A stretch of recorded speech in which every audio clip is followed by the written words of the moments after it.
Do you guys hear that synth coming through right there? You know, I'm trying a new thing. I'm testing some stuff out. I have a miniature synth to the side of me. You can't see it, but I can see it. Do you guys hear when I do stuff like this?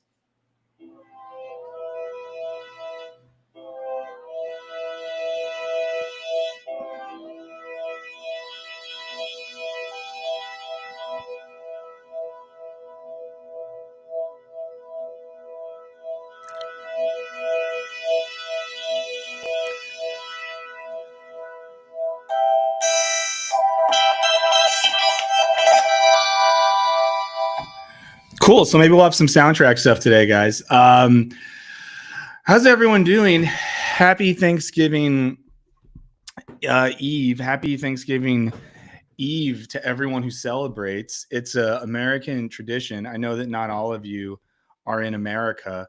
Wow. Wow, Jarek. Wow. Keep practicing.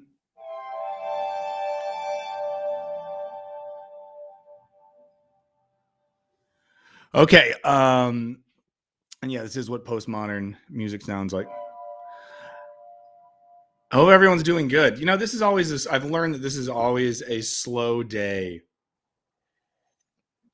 And streaming and internet stuff and all of that. The video that came out Monday was actually supposed to come out later, but then it was pointed out to me that if I didn't put it out earlier, that no one would watch it. So then I put it out when I put it out.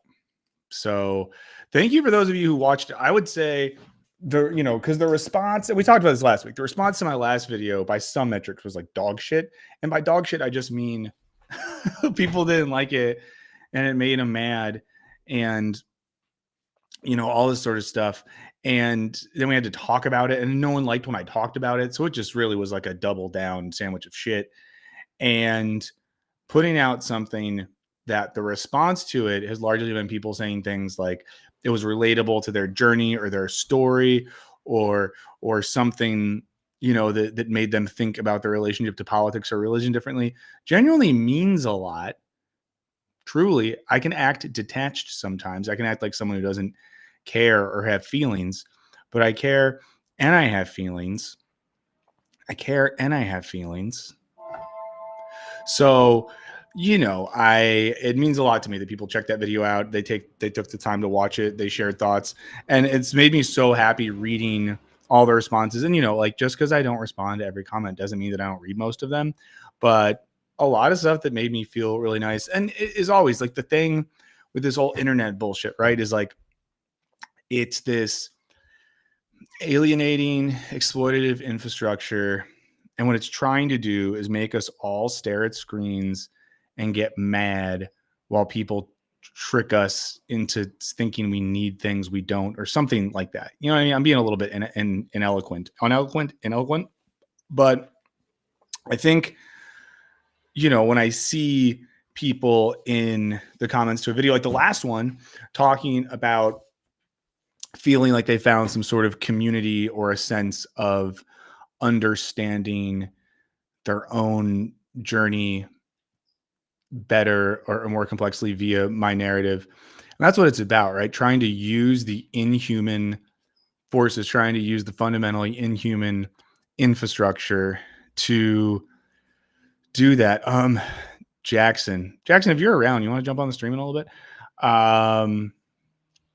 I do read the comments. One of the reasons I read the comments, and this is my problem, one of my problems is that I am naively optimistic about the possibility of using a platform like this to build out some sense of community, even if it's minimal. And as part of that, I feel like I need to read the comments. And also too, this is another problem with me. When I see comments from people who are longtime viewers, especially people that I recognize their usernames from the Orange Correct days, I, take that seriously. And if they have thoughts that are like, this is good, but this, or it'd be cool to see you do that, that means a lot. So, and a thing in the most recent video You know what? I'll play it. I'm going to play something for a second. Give me 1 second as I pull it up. But there's one thing that I did in the recent video that was a big swing for me. We won't watch the whole thing, or maybe we will. Maybe we will. Like the stream if you want. You don't have to. You don't have to do anything you don't want to do. I believe that you're fundamentally free. I believe that you're cursed to be free. And that's maybe tough, but I believe that you are fundamentally free. So I'll tell you the background here. Stop doing stuff, computer. So I've always wanted to try making like a video montage, more video montage stuff in the videos themselves. And you might not know this from all the wisecrack years and stuff, but I'm kind of an artsy little guy. You know, I got called Art F slur when I was younger. Hold on, I need a different sound.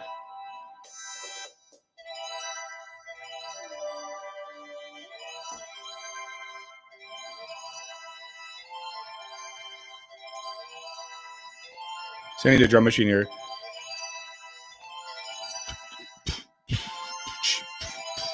No, I'm not going to do all that. Don't worry. But don't read comments on videos, only on post. Maybe. But like, you know, my goal isn't to just talk about stuff. It's to try to make us feel things. I've been kind of, coming up with a sort of glistening arpeggios is exactly what it is. And I think I have it in arpeggio mode, so that makes sense. But one of the orienting principles, dogmas, axioms of this channel, especially as I go into 2026 and things get serious, it is a line that I think it was Pusha T from Clips said in an interview for the rollout of their album this year. And it was something like, you guys, these other people are making content or chasing content. We're trying to create a feeling or something like that. And I would say this thing we made for the video was an attempt by me to do something like that. So we'll just watch a little bit. I'll talk about it. It's going to be uncomfortable for me a little bit because I have to hear my own voice. Is there no audio here? Where is the audio? Why can't I hear you go? That's not what we want. Give me 1 second, y'all. I need a tech guy. I need a built-in tech guy. By built-in tech guy, I mean I need a guy who's just built in. I need a built-in robot guy who does all my tech. Amazing grace, how sweet the sound that saved a wretch. Hey, Martin, these guys are good. These guys are good. Hey, being homeless. That seems cool. That we're all called to be the good Samaritan and lift our neighbor out of the ditch. But after you lift so many people out of the ditch, you start to say, I'm going to over-explain right now. So, the mood we are trying to create here, something like it is me singing, yeah. And it's me screaming into a shirt at the end, doing a screamo thing. We'll get there. The mood is sort of the idea of like, there's a lot of, in talking about religion and how it's not all evil and stuff like that, there's a beauty and a joy to many elements of religion or religious practice, in particular, the aesthetics of that. So much art and music and literature, while not being explicitly religious or sort of like pro-religious, ties into or interacts with religious themes. And, the song Amazing Grace wasn't it, I might be wrong about this, wasn't it originally written by someone for the purpose of slave abolition or the abolitionist project more generally? I think something like that. And I think it's a beautiful song. And I think there are many aspects of that tradition that are beautiful, like obviously showing civil rights marchers and showing people that are feeding vulnerable people or people talking about the need to serve oppressed communities. That's stuff that I agree with fully. But Let's play a little bit more. And I'm going to mute myself for a second. Maybe the whole road to Jericho needs to be rethought. No, it doesn't. It's telling them you can't go defecate on the side of the street, clean up, get out of here. I'm going to put you in prison. So hold on now. You think that they're homeless by choice. No. My fears relieved. How precious You guys didn't get to hear. that trace of you. So I'm going to go back. I just got to look at this one more time. I was really just, this is like a shout out to editor Greg right here. I gave him the bush thing and was like, do something fun with it. And I really love what he did right here. How precious that trace of you. I was really worried that YouTube was going to flag the last bit when we showed the person being tortured. I think it was Abu Ghraib. This lady scares me. The Bible certainly is one of, it is the book. And this part is where I wanted to sound really crazy. You know, the idea here, oh, Anna, thank you so much. That's really kind of you to say. Yeah, Eddie probably did. But, you know, the idea was to have the collapse of a song connected to the tradition. I know it's annoying to over-explain an attempt at doing art. It's just because of the insecurity of this being the first time I tried something like this, but trying to have the collapse of the track and the music seemingly mirror the collapse of a faith tradition into authoritarianism and pseudo-fascism in America. He's going to change the world, and he did. Charlie's life was a turning point for this country. It was a miracle. If I see a black pilot, I'm going to be like, boy, I hope he's cool.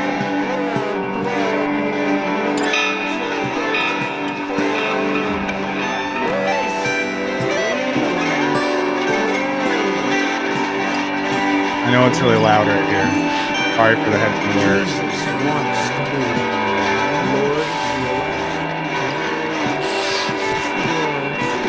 Doug Wilson, bad guy.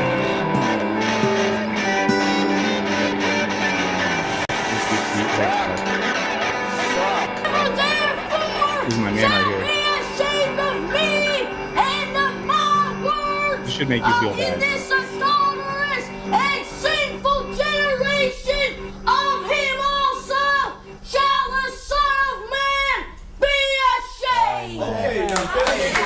That's my man. That's my boy right there.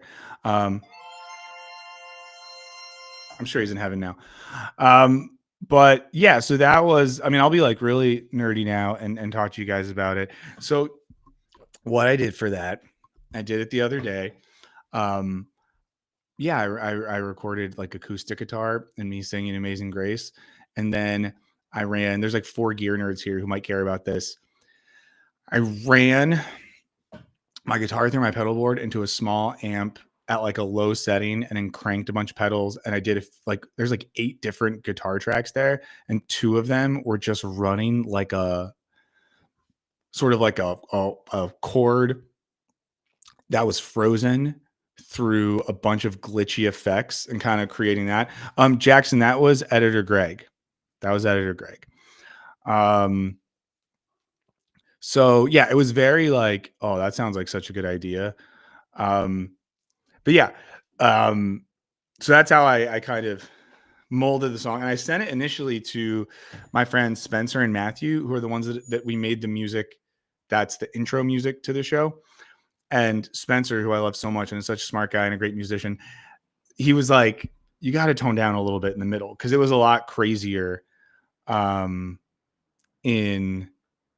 the initial version. And he was kind of like, maybe in the middle, go a little softer, and then go real crazy right there.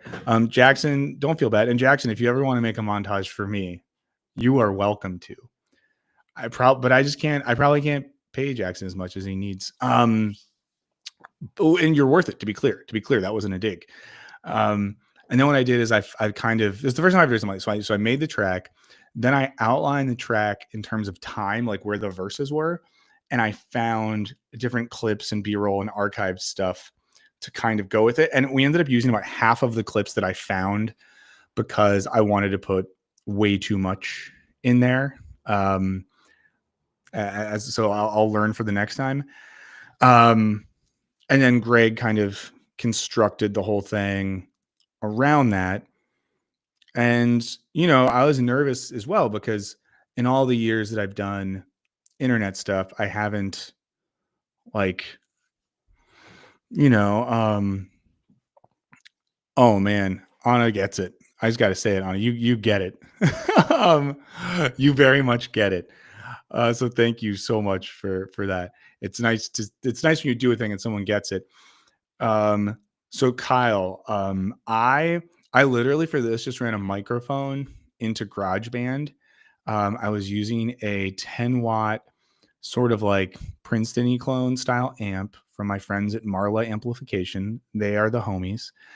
And then I was going into, God, I had a Benson fuzz pedal going, a Holy Grail reverb, a Dispatch Master, 2 chase pedals, the Mood, the first version, and an Onward. I had the Electro Harmonics Freeze. I think that's all I used for this thing. But I think next time I want to film, I might like next time do a stream when I am making music that I'll probably just send the link. Sorry guys, just to Patreons or just to patrons. And I'll just stream myself when I turn my living room into a recording room. It was really funny. I did this last Thursday or Friday. God, it's crazy to feel known. It's crazy for people to just get things. Wow. But I was doing it and I didn't close the blinds in here as I often do. And someone walked by as I was just like looping guitar noise. And I saw they literally walked up to the window while walking their dog to kind of look in like, is everything cool? So yeah, but basically, I don't know why. I'm just going to keep talking kind of how I'm talking right now. We'll see what people are into. I'm going to upgrade to Logic though for like the real music nerds. I know it's offensive that I used GarageBand, but it worked. And that was, I don't, there's a lot of stuff I don't know how to do. So you learn. But my goal is that the videos, coming soon. Oh, I love to give attention. I love to give attention. Thank you so much for that. It's a really nice thing you to do. But a thing I want to do is make the videos. Oh my God, I just feel like we should all hang out, guys. We should all just hang out. A thing I would like to do in the future is make more things like that for the sake of adding an emotional element to videos, because a thing that's important for me is that when we think about the world, and I know for me, I always associate it with Marxism or leftism, but I think for a lot of us, we could put it in different ways. But I feel like a thing that this community, if I can call it a community, a thing that we share is that we want the world to be better. We feel that the world is bad. And we have varying beliefs involving the way in which organizing, politics, art, and just baseline human compassion can make the world a better place. And I think part of that needs to be emotionally motivated. I don't think it's just a matter of ideas. And sometimes I wonder, and this is like truly something I haven't thought out, I'm just thinking it right now, so we're just kind of cooking a little bit. But a problem sometimes between thinking and action is like a bridge of emotion, or what my man Soren Kierkegaard would call a moment of passion or decision. And for me, and we're all different, but for me, art has played a big role in my life in creating those moments, whether it's a good film, a piece of music, a work of visual art, even the right like graffiti or pop art or memes or something. But often those things tap into a feeling that help us kind of connect the thing we're thinking about to a thing we might want to do, or a thing we might want to change, or a way we want to be more active in the world. So I think that I want that to be more of a part of things, because another thing as well, and there's a thing that I worked on this weekend that I cannot tell you all about yet. I can't say anything, but I'm working on a project that's not going to be like anything I've ever made before. And I kind of think I can confidently say it's not going to be like anything's made on YouTube before. That doesn't mean it's going to be good, right? Because if I made a smoothie out of bananas and poop, I could be like, no one's done this before. It doesn't make it good. But I'm taking a kind of a big swing. If you are in Southern California, I am going to do a premiere event for this thing, probably in February. There might also be a screening event of this thing in Austin, Texas. So if you're in Southern California or Austin, there might be premiere events for this thing before it goes on YouTube. A version of the thing will go on YouTube, but then a much longer, not feature length, but close version of the thing is going to go on Patreon, and you can buy it as well. But you know, I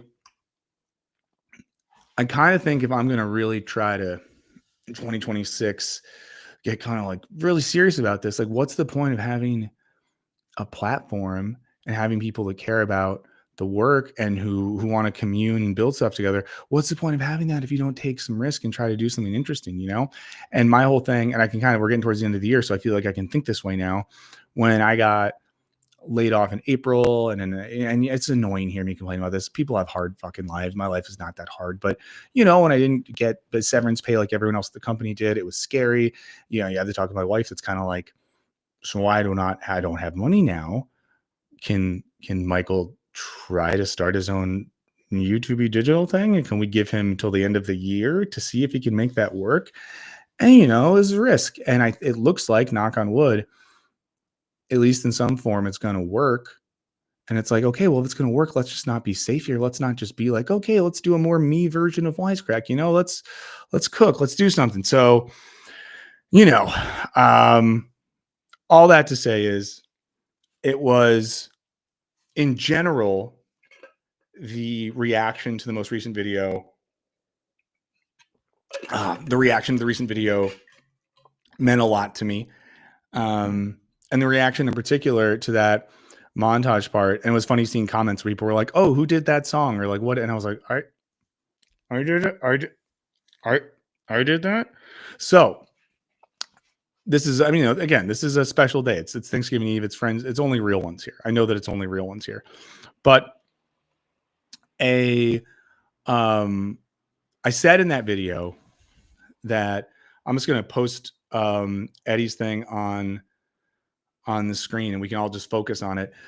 But in the most recent video, I said that I want to make a part 2 if people will let me make a part 2. And a lot of people said they want a part 2. So I started working on it yesterday. Going to try to crank it out not too quickly, but kind of quickly, so it can get edited before, in time to get out before Christmas. Going to do a part 2. And part 2, I want to explore this counter question, because in the video from this week, in a lot of ways, it kind of explores this idea of, okay, there's elements from the Christian tradition that in my life, and for any of you who are like atheist or anti-religion, which I totally get, totally fine, it's all good. But for any of you who are like, what idiot would look at Christianity or I think any of the monotheisms and see leftist potential, blah, blah, blah.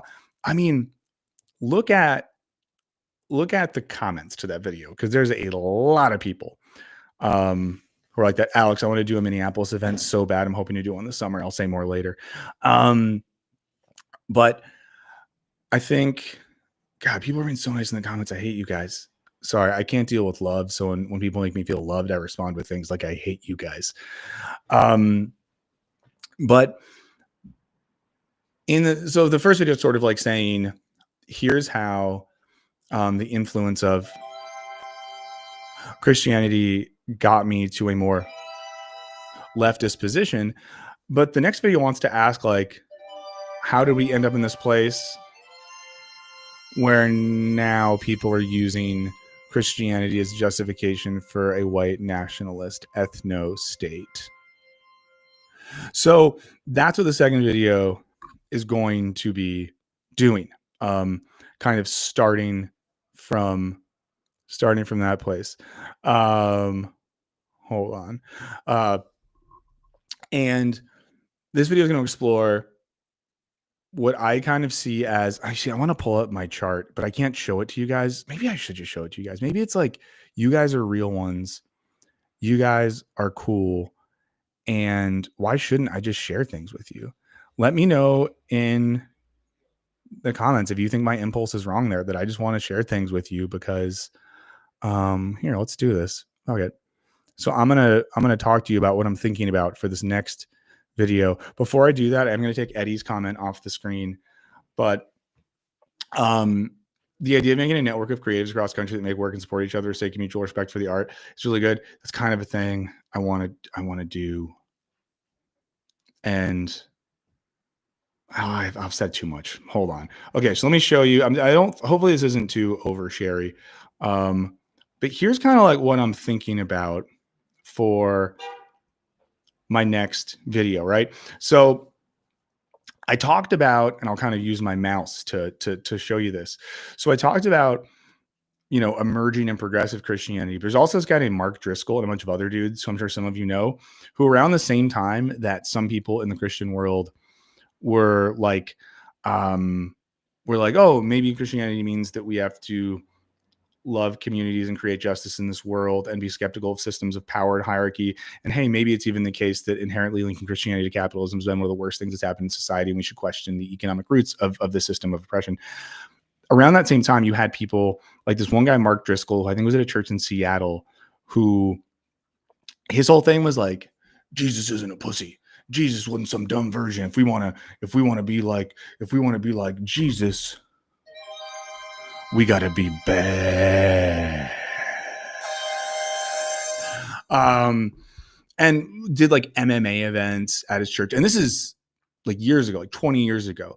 In a way, you could think of this guy, if you know nothing about the weird evangelical subculture, as like early evangelical Andrew Tate.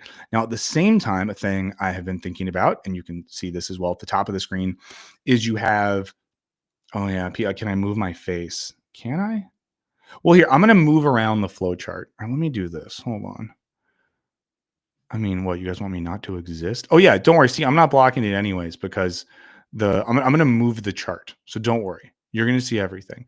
But I'm thinking about how that led to the more like hardcore right-wing Christian nationalists like Doug Wilson is someone I think of there. I use the term Theo Bros. It comes from a Mother Jones article that I talked about in a video or stream I did at the other place.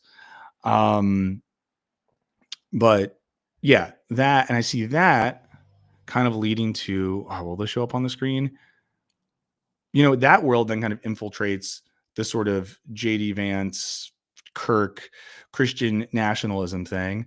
That world then, and maybe this is where I finally have to move my face, or maybe if I make this go up, come on, just do what I want, screen. How does this look? Okay, you can kind of see it there.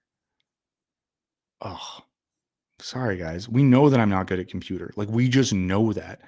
Hold on.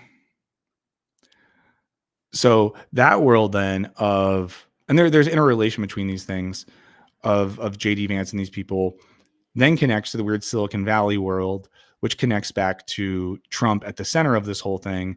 And there's a lot of interconnections here, but this just kind of shows you like, and maybe this is a fun thing to see of like my thinking process sometimes of getting into stuff. We've heard me talk about cognitive mapping before and cartography and stuff like that. And this kind of plays into, what that looks like a little bit. So what? That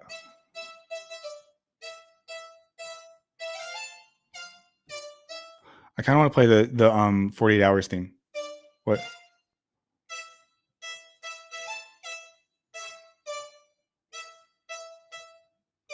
Okay, I'll figure it out later. Also, this mini synth I have only has one octave of keys, and then you have to like change the voicings and like where you are, and then you set it in a certain key, and then you have to. I'm figuring it out. But all that to say is, I'll put the chart away now.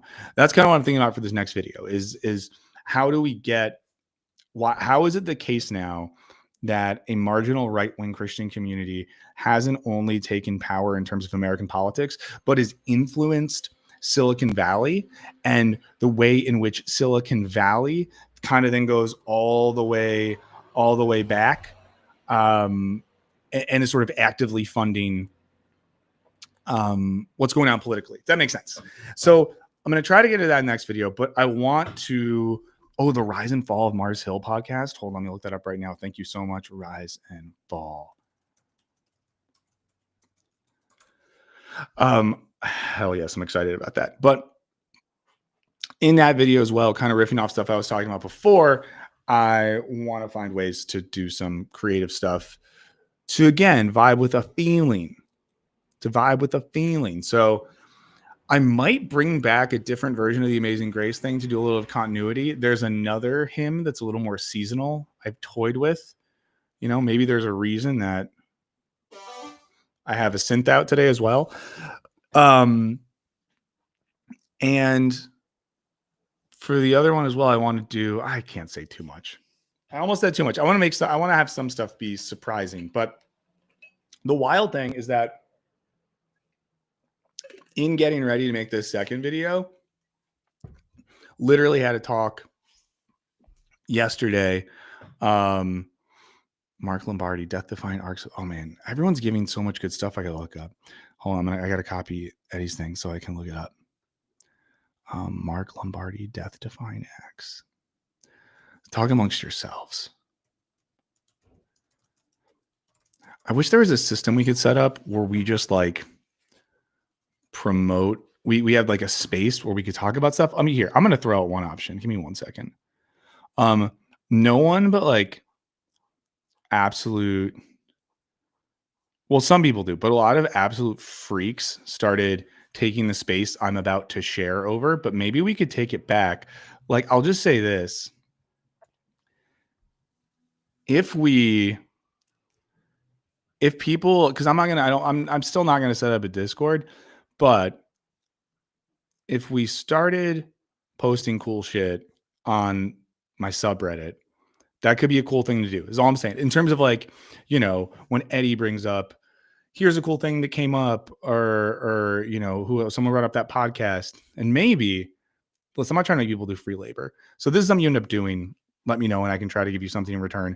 But I don't know, it'd even be cool if someone like every week during stream wanted to like do a post on the Reddit that was like, here's stuff that came up and I can try to post links. But I don't know, maybe we could resuscitate that a little bit, because I'm kind of a Reddit head, which sucks that I started a Reddit for this and then the friggin' weirdos took over. We like weird little freaks in good ways, because I'm a big little freak, but I'm not a weird little freak. Eva, good morning. Hopefully things are, it's already Thanksgiving in Australia. Not that they have it though. Let's see, someone said, thanks for blocking that one ad on your channel. I don't know which one you're referring to, but hell yeah. Give me a second. Okay, I'm going to do one more overshare. What do you guys think? Yes, you can post Toby Mac. Rob, get involved. Oh, Rob, I'm going to say this. This is like uncomfortable. Rob, I'm going to hit you up as well. I saw your Instagram message the other day, and because I forget that you're like an educator and a real estate maven. I'm sorry that I'm like putting your stuff on blast, but it's cool. I'm saying cool stuff about you. But you know, I will, if anything comes up, I have been looking at studio spaces and offices for next year. But we could talk more about that if you want. I started the sub a couple months ago because I like Reddit a lot, and it was, I like literally started it, and then the week after is when people were being weird about some things, and they kind of took it over, and I was like, this sucks. It was the worst vibe. It was like the antithetical to vibe to what I wanted. Speaking of vibes, we'll do some series. I have like a couple articles pulled up. There's some real stuff we'll talk about. But what would you guys think if I had the sponsor for my channel, one of those companies, I think it's like Row, that does like, and I'm going to be quiet here because my mother-in-law is in the house with my daughter right now, and I just like, you know, I don't know, she thinks what I do is probably weird, so I just gotta be careful. But you know, like the boner pills, they're called like Ro or Roman, like Adam Friedland does ads for them. So someone said that they would sponsor a video, and then they said, but you don't have to say that you actually used it. And it's almost like they knew, like, we know you don't have sex. And then I said, I don't know. I don't want to weird the audience out. But I was like, could I have fun with it? And basically talk about how, like, I have no need for these because I'm just like a depressed 40-year-old married dad. But some of my rad young audience members who are younger men might need these when they're going nuts. Part of me thought that was kind of funny, and it's like less offensive than other potential advertisements.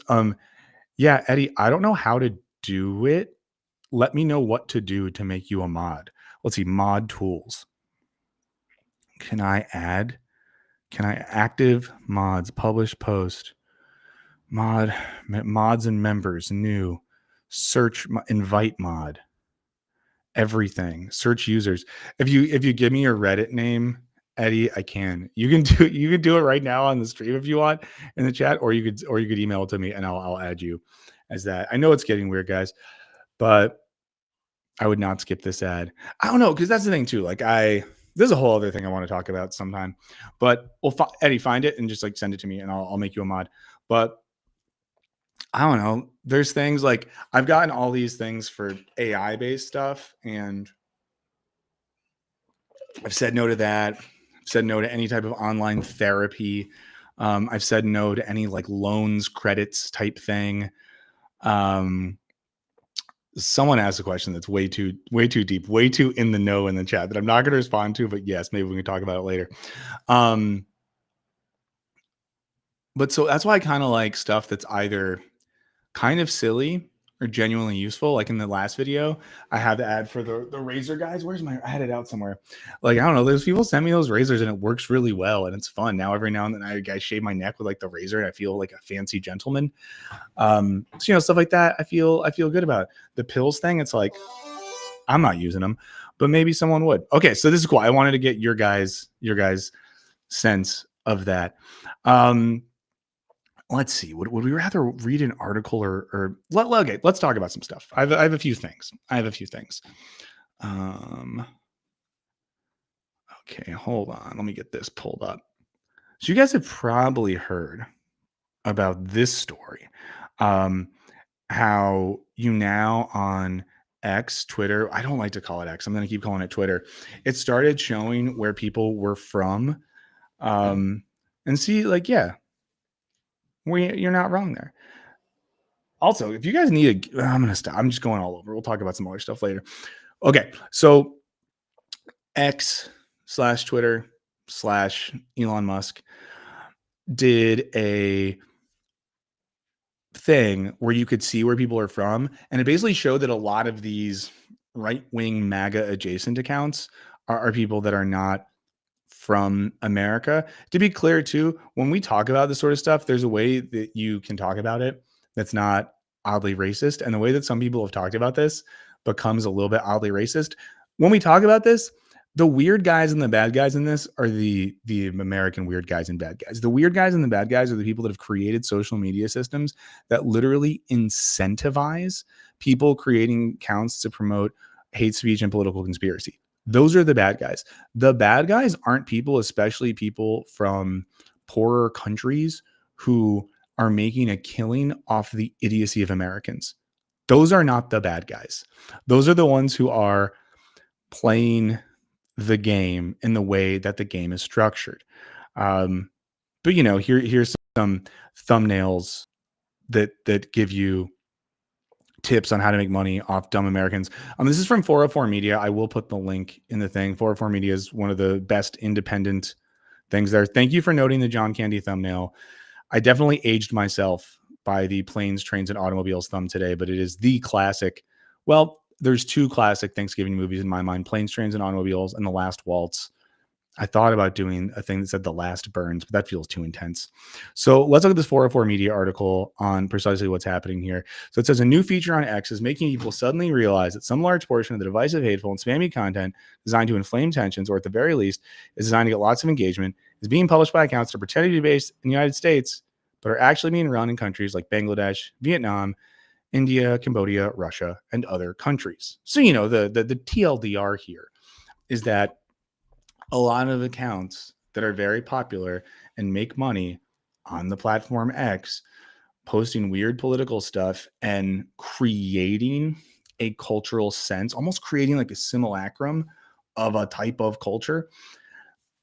Those are not people that are invested in or engaged in the American political project in any way, shape, or form. They are people from other countries who look over here and say, oh man, we can just make this dumb AI crap. And as long as our accounts are verified, if we piss people off and get a lot of engagement, we'll make money off it. It's, if anything, I'll say props to Elon Musk for making the system that we exist in so literal. I see, Joshua David saying this in the chat right now. It's not like we didn't know things like this are happening, but there remains this like veneer of plausible deniability. But doing this made it so real. It's also very funny that it was, because I don't think that's a good feature. Like I don't like the internet being a big snitchy place.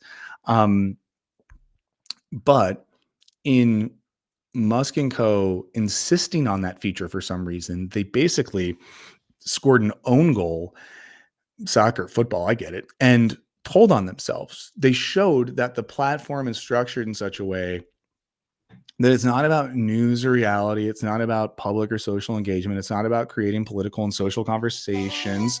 It's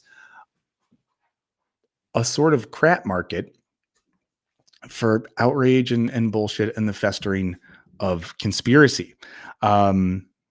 The Last Dance is the Michael Jordan thing. Last Waltz is the documentary about the band's last concert that they performed on Thanksgiving, and they served Thanksgiving dinner at it. If you've never watched The Last Waltz before, especially if you can tonight, get yourself a 6-pack of something tasty and watch The Last Waltz.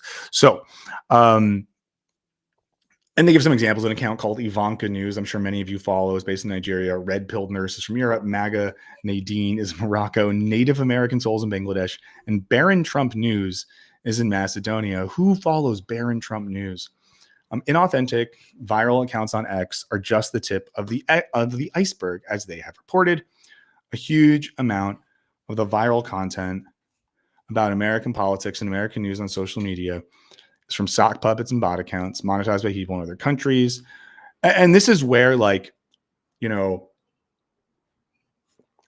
AI discussion we had on the channel last week becomes relevant, because this is the stuff that generative AI is getting used for. Like we are wrecking power grids and making people's lives terrible so that people can use those tools to just make fake political content that then gets people to get real mad and make money for others. But, some examples: MAGA and Worlds, account based in East Asia and Pacific. And, they point out that it won't be news if you've been following 404 Media. I know that, most of you also get this sort of stuff. And it gets that all of these platforms have ad revenue sharing, a creator bonus program, or a monetization program that directly pays creators who go viral on their platforms. Like, we know that this is how things work. The weird question here, I'm going to sound kind of esoteric, but go with me, guys. Promise, go with me on this. Isn't it weird how, like, we know, but we don't act like we know? You know what I mean?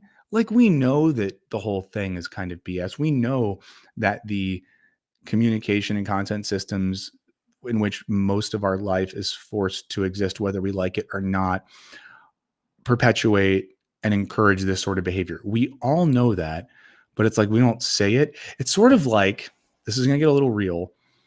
It's like having an alcoholic in the family, but that no one acknowledges as an alcoholic. And like, everyone knows, you know what I mean? Like, I'm going to use a name that's not someone in my family, so this doesn't seem like I'm being weird. It'd be like if Uncle Tony. I don't think there's any Tonys in my family. Uncle Tony's coming for Thanksgiving. Oh boy, get ready. Everyone knows.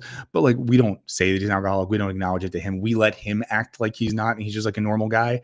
I feel like it's like that on a really large level. Joshua, I just saw what he said in the chat, said everything is kayfabe. Very much like that. And I think a story like this gets things a little bit closer to almost the reality of the system breaking through. I mean, one way we can think about this is using a kind of Lacanian, vaguely Zizekian sort of analysis, in which I'm sure you guys have heard this language to some extent before, but there's like the trauma of the real. There is this thing called the real. It's the core of all this stuff, and we create symbolic structures over the real so that we don't have to deal with the reality, the truth of the psyche or of existence. And at moments, the real kind of penetrates or breaks through in the way that some people use Lacanian or psychoanalytic theory, is to then argue that the interruption of the real is when new things can happen in fields like art and politics.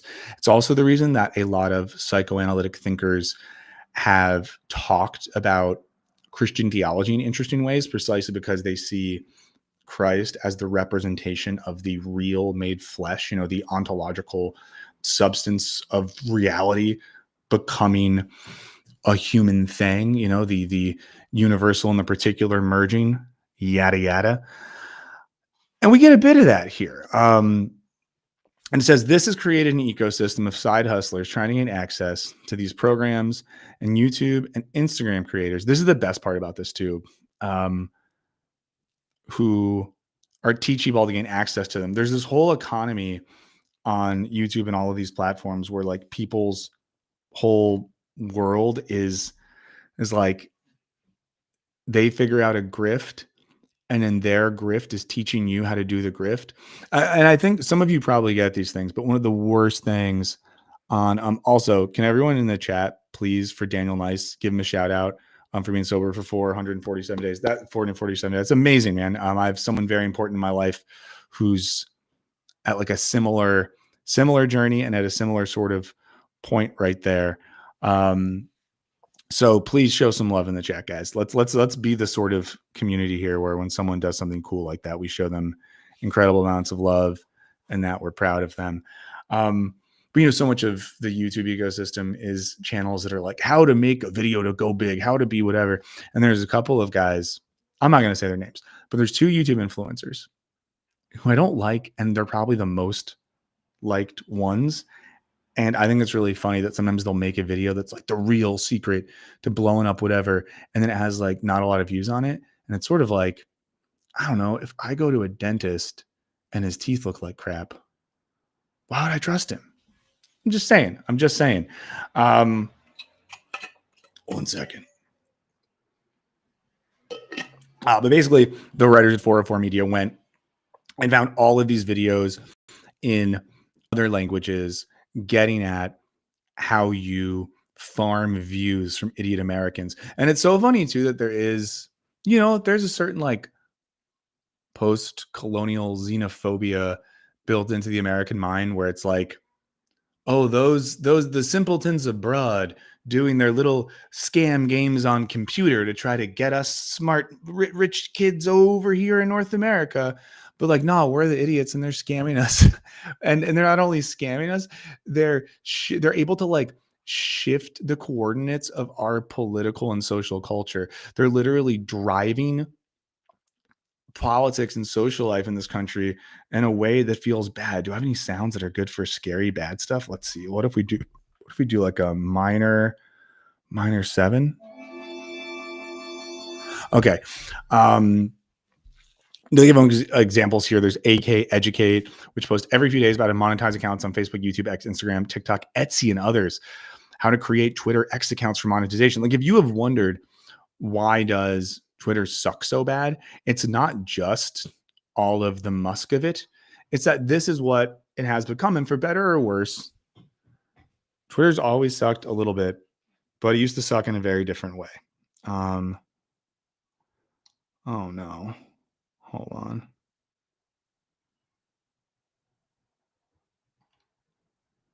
Okay, let's see.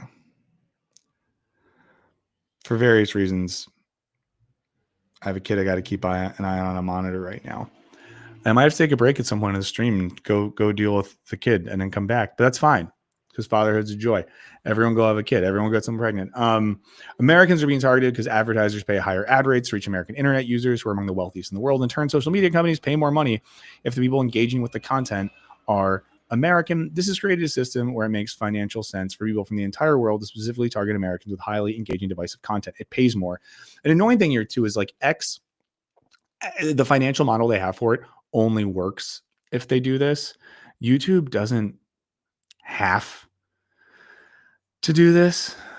And yet, for the most part, the only PSYOP here is one being run on social media users by social media companies themselves in search of getting more ad revenue by any means necessary. Again, the core logic here is how can corporations that already have a lot of money get even more of that money at all cost, even if it means ruining the platforms on which they're getting money. I mean, this is the thing too, when people talk about like the logic of capitalism and why the capitalists are so smart and so good, it's like, this is what they end up doing. Like, these are supposed to be the smartest people on the planet. And they basically wreck their own platforms for the sake of making a little bit more money. Let's see. Yeah. So it gets into like the difference between money on Pakistani views and US views. Let's see some more images from these channels. But yeah, there's a whole ecosystem doing this. So when we wonder, especially when like election cycles pop up, why is there more crazy stuff on the internet? Why is my weird Uncle Tony, who's always drunk, sending me more stuff? You know, it's, and again, we know this stuff. This is just sort of making the thing that we already know a little bit more apparent. There's also an article I was looking at about this over on Intelligencer and New York Magazine.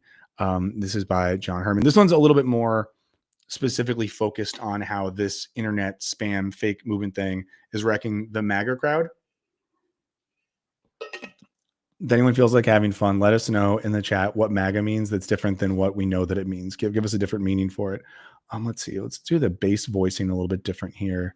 And let's do the chord voicing lower.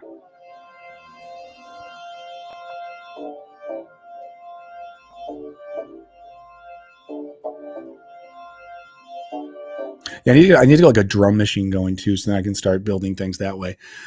I know this is annoying, but it's Thanksgiving Eve hang. It's Thanksgiving Eve hang. You know what I'm saying?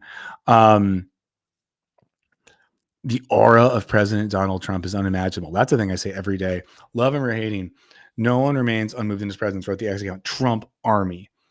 More than, 500,000 followers. 2 days they said 2 days ago, they said the president puts America first over his own financial gains. Another post read, drop a love if you love President Trump and First Lady Melania Trump. Wow. So good.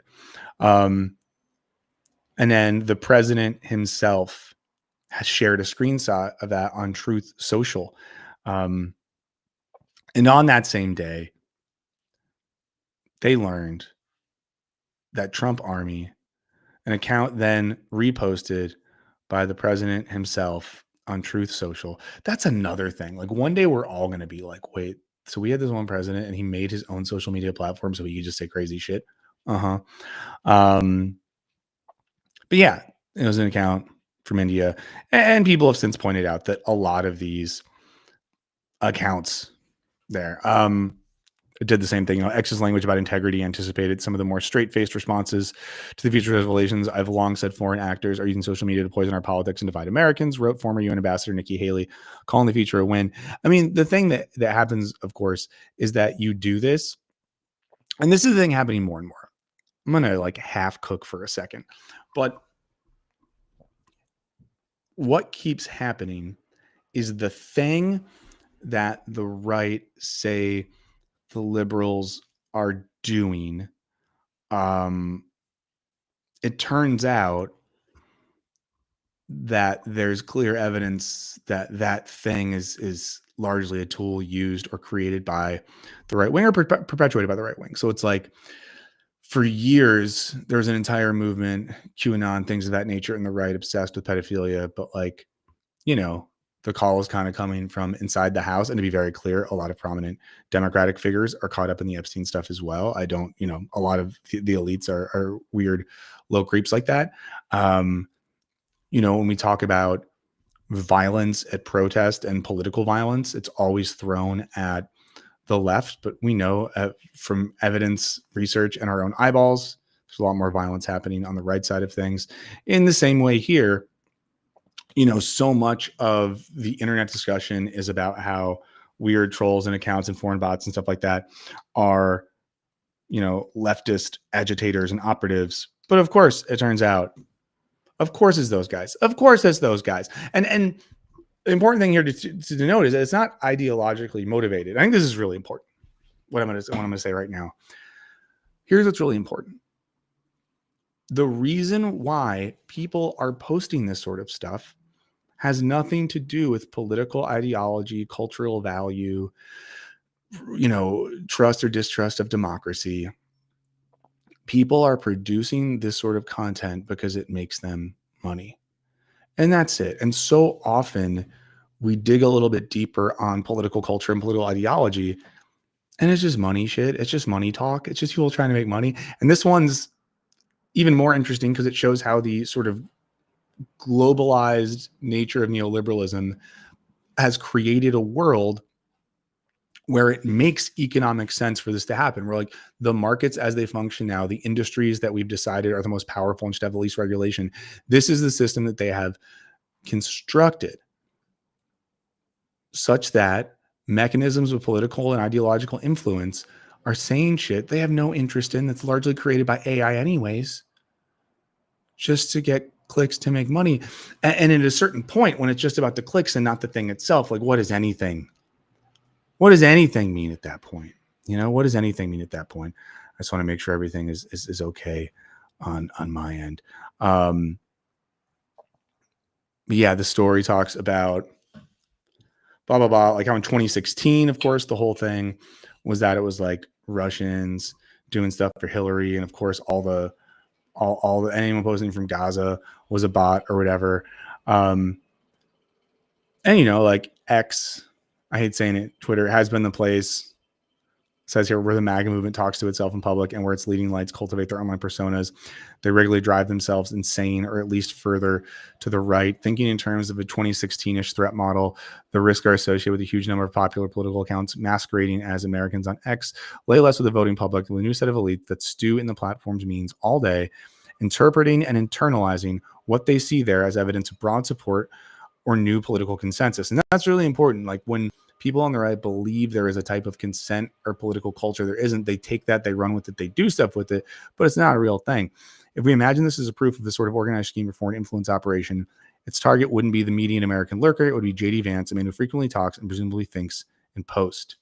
Signs of low testosterone. You hate someone because of their location. But guys, you're not going to have low testosterone when you get those penis pills from a video that I have. Use code BurnsBoner. Of course, now, as previously, that's mostly not what's going on. X's foreign MAGA ecosystem is more spam than scheme. I think they're related, and a Musk reoriented and remonetized platform. Going MAGA is one of the easiest ways to make a buck, as Jason Kubler, and this is what we just read from 404, said that this has become the world's side hustle. And again, that's just crazy that it's a straight up lucrative side hustle. I gotta get some on the baby monitor. A lucrative side hustle to drive people insane politically in this country. That's not a real code, to be clear, guys. There is no real code. I'll tell you what there is a code for, though, to be honest. And this is, so it's holiday season, right? Things are coming up. If you wanted to get a sick gift for someone, you can consider using Yes Please coffee. This is my favorite coffee in the world. I'm actually not drinking it today because I'm still getting over a cold. So, I got to be careful with coffee consumption and things of that nature. But if you use Burns Beans, not Boner, Burns Beans, you will get yourself a discount over on Yes Please. So check it out is all I would say. I mean this very genuinely. So much stuff people buy around the holidays is just crap these days. It's just truly crap. And so much crap we buy too. We buy crap that's like some Amazon bullshit that some child slave probably made that we give to someone because we feel like we need to give them a gift, but they don't even care anyways. Like most adults in your life would much rather you do something like get them a gift subscription to Yes Please or just order them some like coffee in a mug or whatever than most things. That's all I'm saying. And Yes Please is a small company run by a small number of people. It's not some weird Bezos thing. I've never been to their thing. I want to see if, Tony will invite me someday, but I assume they don't have child slaves making the coffee. I assume they don't. But anytime I like make coffee for people and I use these beans, they talk about it. When I travel, I normally bring a bag of Yes Please with me. A, because I like what they're doing. B, because I'm a snob and you go other places and sometimes the coffee sucks. But all that to say is, let's go. All to say is it's just like it's an option. It's an option for the holidays. And I think it's a good option. And I would consider doing it. And in doing it, you are supporting a cool small business run by someone who's literally in this chat right now. That's him. You're like, so this is not me asking you to support some weird corporation. And you know that Tony's not a corporate ghoul if he's in this chat. That makes him a kind of a weird guy. So you're supporting a weird guy who's way too obsessed with coffee, could be making way more money if he did some corporate coffee thing and started some conglomerate, but it's just making really good coffee. So I would just check it out. That's all I'm saying. That's all I'm saying. You can do it. There you go. Free microplastics for your balls. I just read the most recent comment. Guys, give me 1 second. I'll be back. We're going to do two things. I am going to text Jackson and see if he wants to come on. And there's an article by Matt McManus I wanted to look at, which is cool. And then we'll kind of do whatever else. But take a moment of Zen, use the bathroom, get a beverage. Let's just take a little bit of a break right now.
Okay, guys, hopefully everyone is doing well. I just had to look into a few things, some this, some that, things of that nature. So I wanted to check something out because it's by someone I like and it's on a topic I'm interested in, and it's on something we've talked about before. And I have not read this yet. So often I try to scan a thing before we watch it on the show to make sure it's not insane. But let me check that 1 second.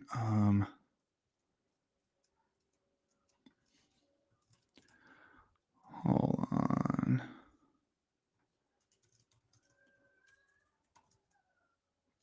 let's see.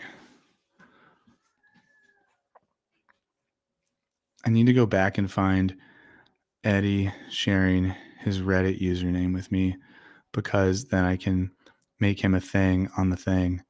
But something that's really annoying about this, it doesn't let me it doesn't let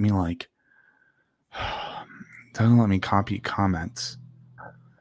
Let's see if it can do. This sucks. I feel bad. You guys have to listen to my bullshit. I feel bad. You guys have to listen to me be like, oh, let me figure out how to use the computer in real time. Okay, here we go. Can I copy this? We're all just getting stuff done today. Eddie, I think this is you. It says you 21 hours ago, 0 post karma 0. That's your name. I think I'm doing this right. Do I need to do the U in front of it? Does that matter? Okay, I think I found him. So let's see. Okay, I think I did this right. Okay. But yeah, I wanted to look at this article by Matt McManus, friend of the show. Okay. Friend of the show. And it's on conservatism as postmodernism. A question that I'm very interested in. It's something I've talked about before, made at least a video about. And, an important thing to think about. It's an important thing to think about as well, because I think increasingly, it's like with the dominance of conservative political logic, everything gets filtered through that in our culture. So if the dominant logic of conservatism ends up being this sort of postmodern thing, then everything becomes that. Okay. Oh, this is where Eddie reveals he had to make a new account because his old one was Graham Plattner stuff, and he was just out there being like, "Boys, don't you hate women?" Because that's how guys from Milwaukee talk. Okay, so it's from Matt McManus. Says, from Trumpists like Rudy Giuliani declaring that truth isn't truth to Jordan Peterson doing Jordan Peterson stuff, the right is increasingly shaped by the parameters of postmodern culture. For many years, there was a refrain that the left had become a bunch of postmodern relativists and skeptics. If you're a part of my world, you know that is not true. You know that it's not true. If you're a newer part of this world, go watch some stuff that I've said before, and you'll see how it's not true, or we can just talk about it.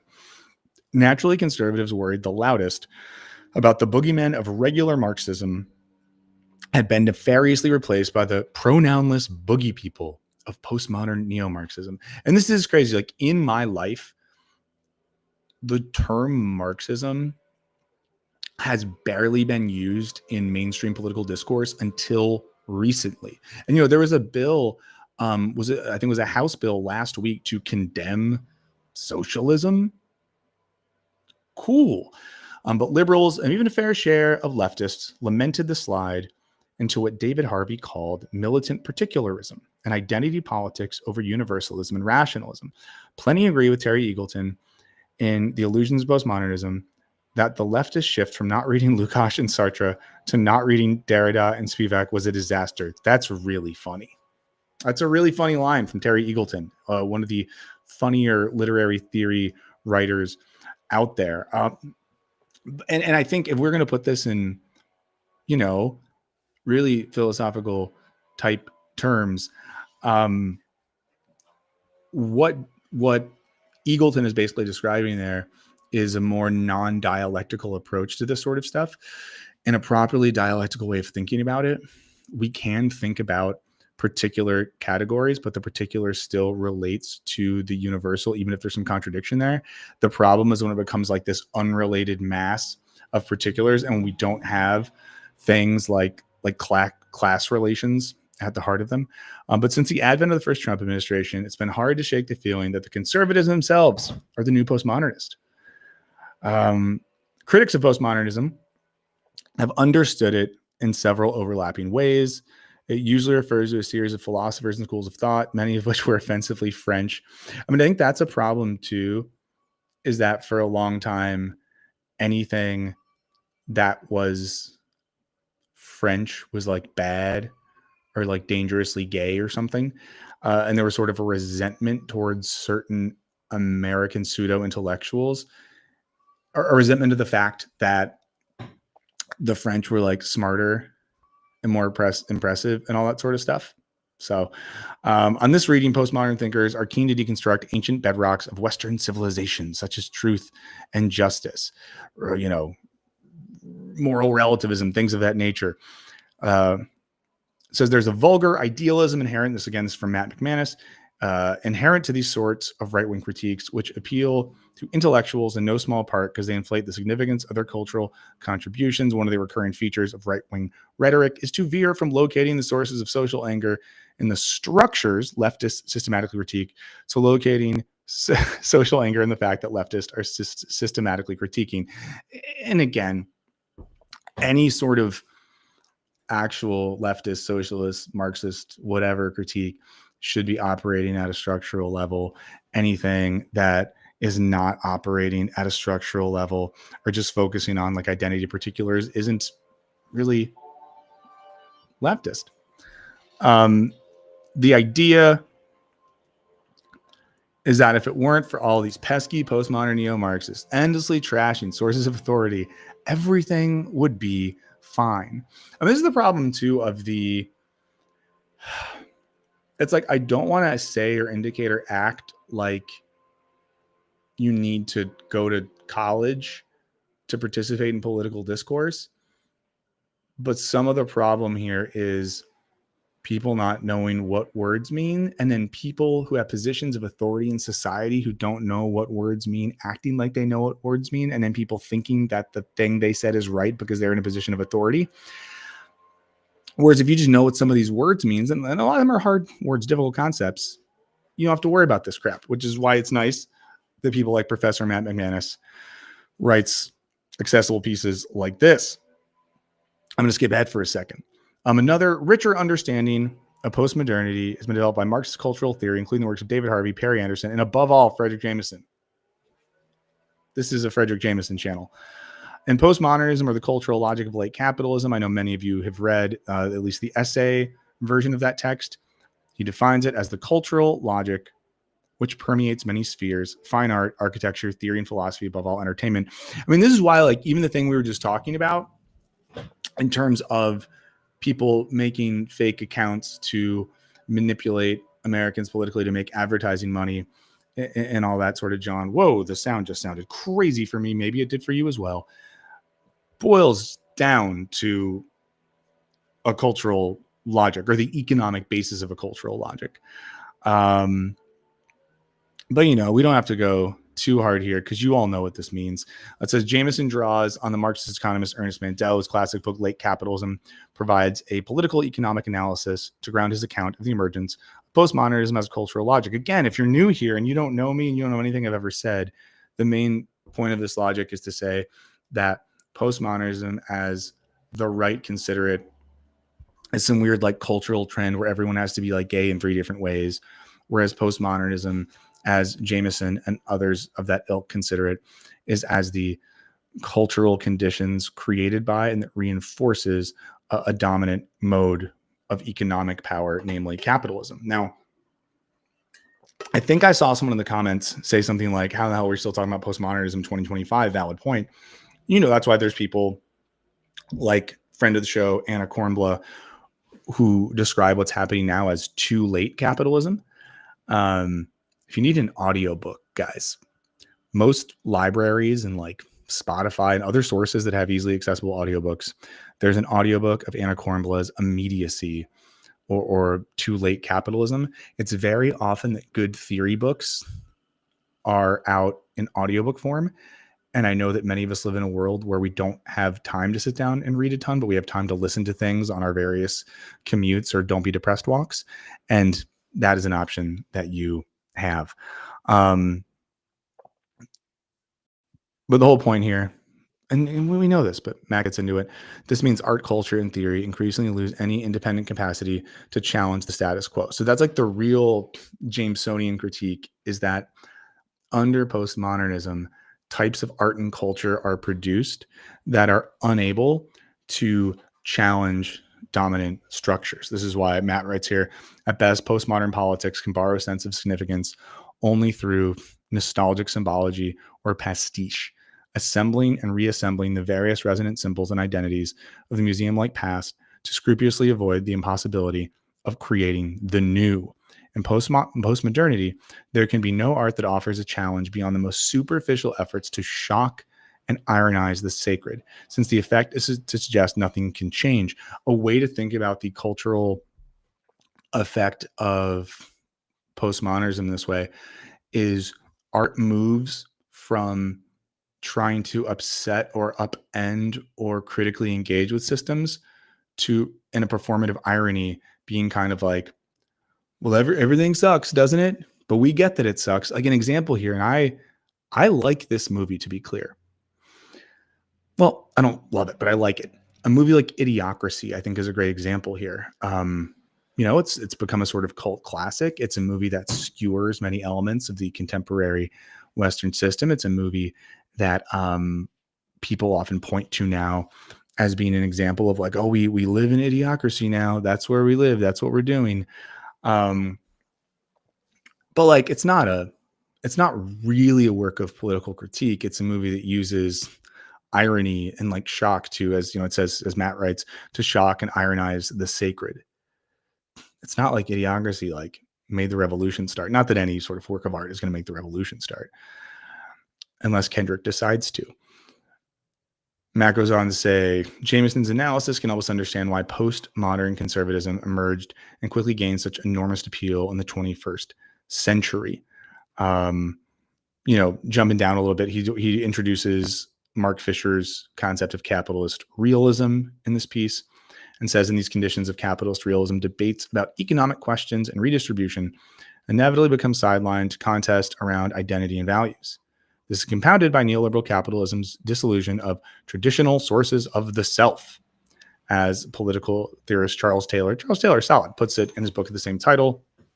Marx and Engels predicted that all that is solid melts into air. It shouldn't surprise us that reactionaries have been the main beneficiaries of these intense feelings.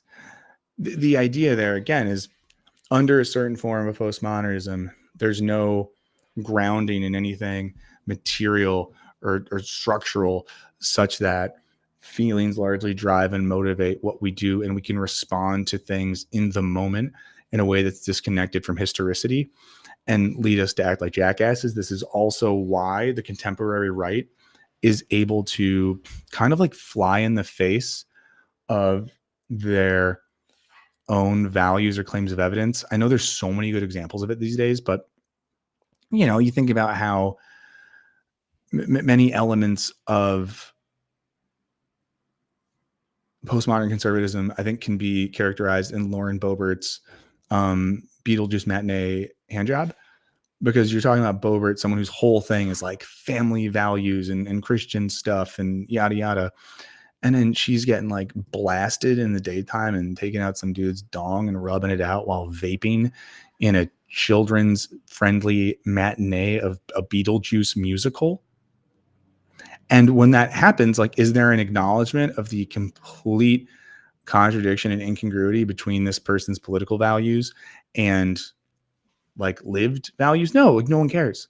The same way that, and I'm thinking about this for the video we're working on now, the same way that, Donald Trump can joke about going to hell. Clearly the guy is not religious. Clearly the guy's not a practicing Christian in any way, shape, or form. And yet there's no contradiction between that and him being the center of like a Christian nationalist movement. Says the Jameson article invokes monads. I haven't read Leibniz, and I don't want to do a bad reading of Jameson. I wouldn't worry.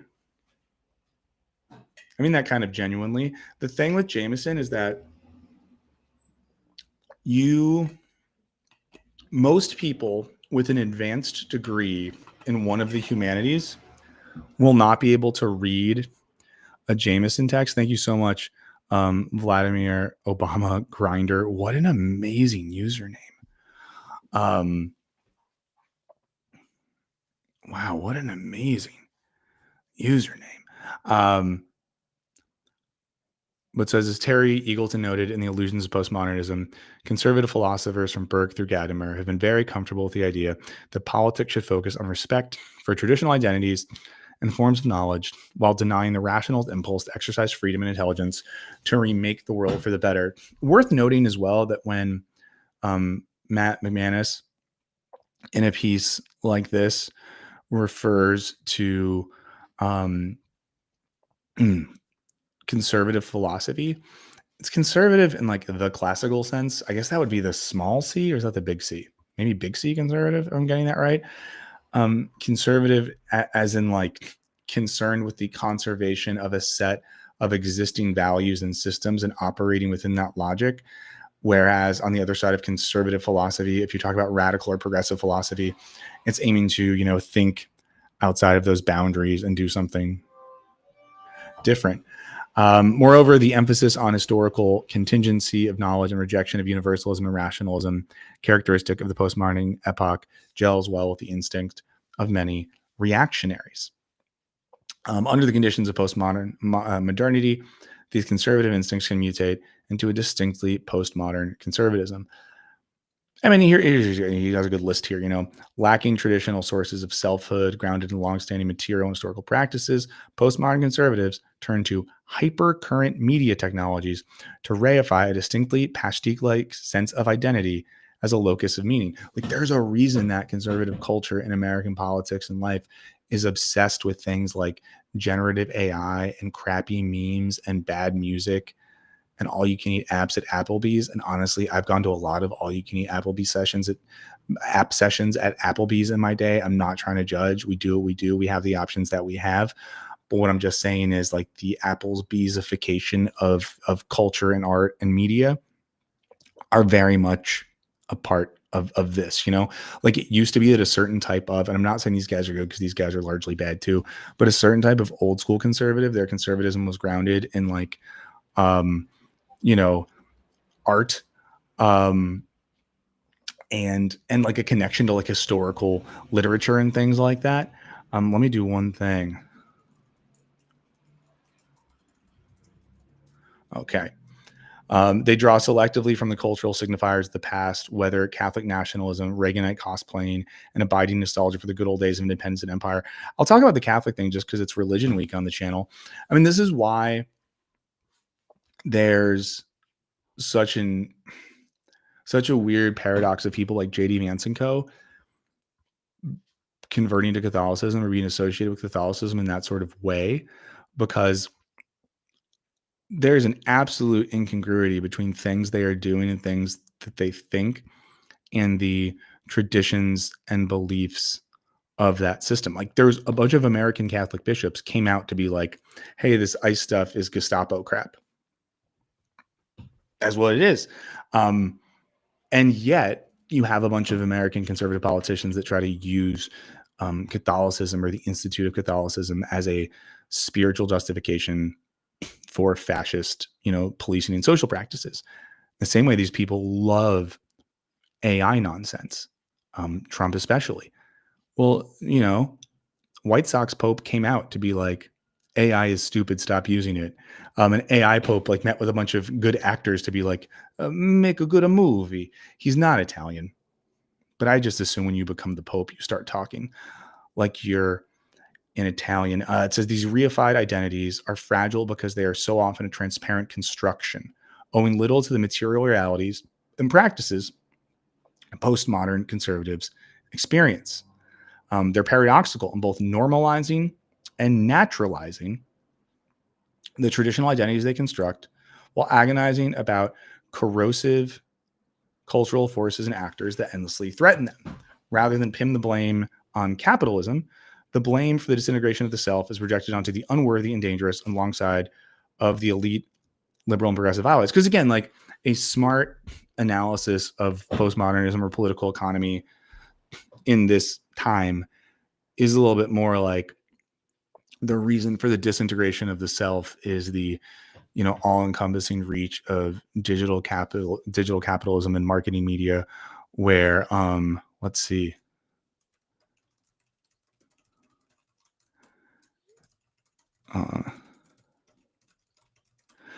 Sorry guys.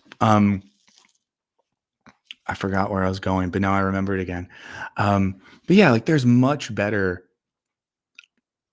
economic or political economic explanations for why we're in the situation we're in than like people need to be more Christian and white than they are, or something like that. This fixation on identity aligns with the strategic forms of epistemic skepticism postmodern conservatives adopt. They're adept at expressing incredulity towards meta-narratives and appeals to rationalistic authorities, but this doesn't make the majority of them comprehensive, relativist, and nihilist. Guys, I'm going to mute for 1 second to communicate with an.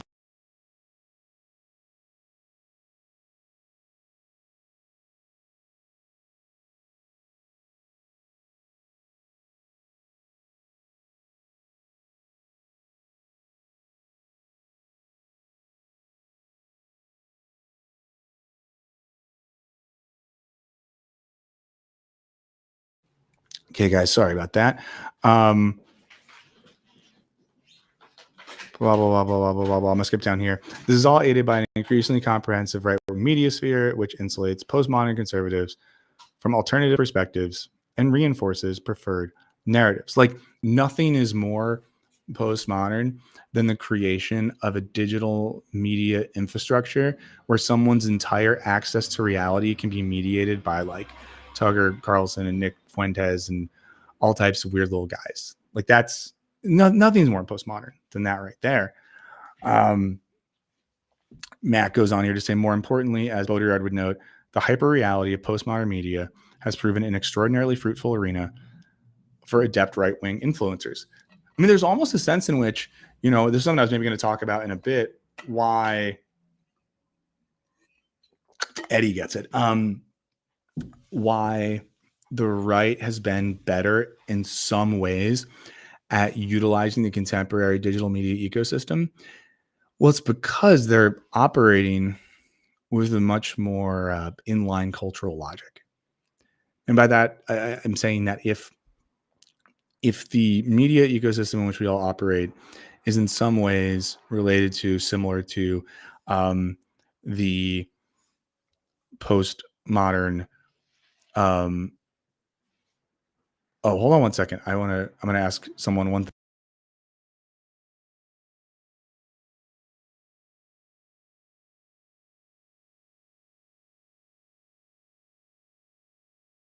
Guys, I'll be right back. I'm going to leave this article up, talk amongst yourselves.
What if I just never came back, you know?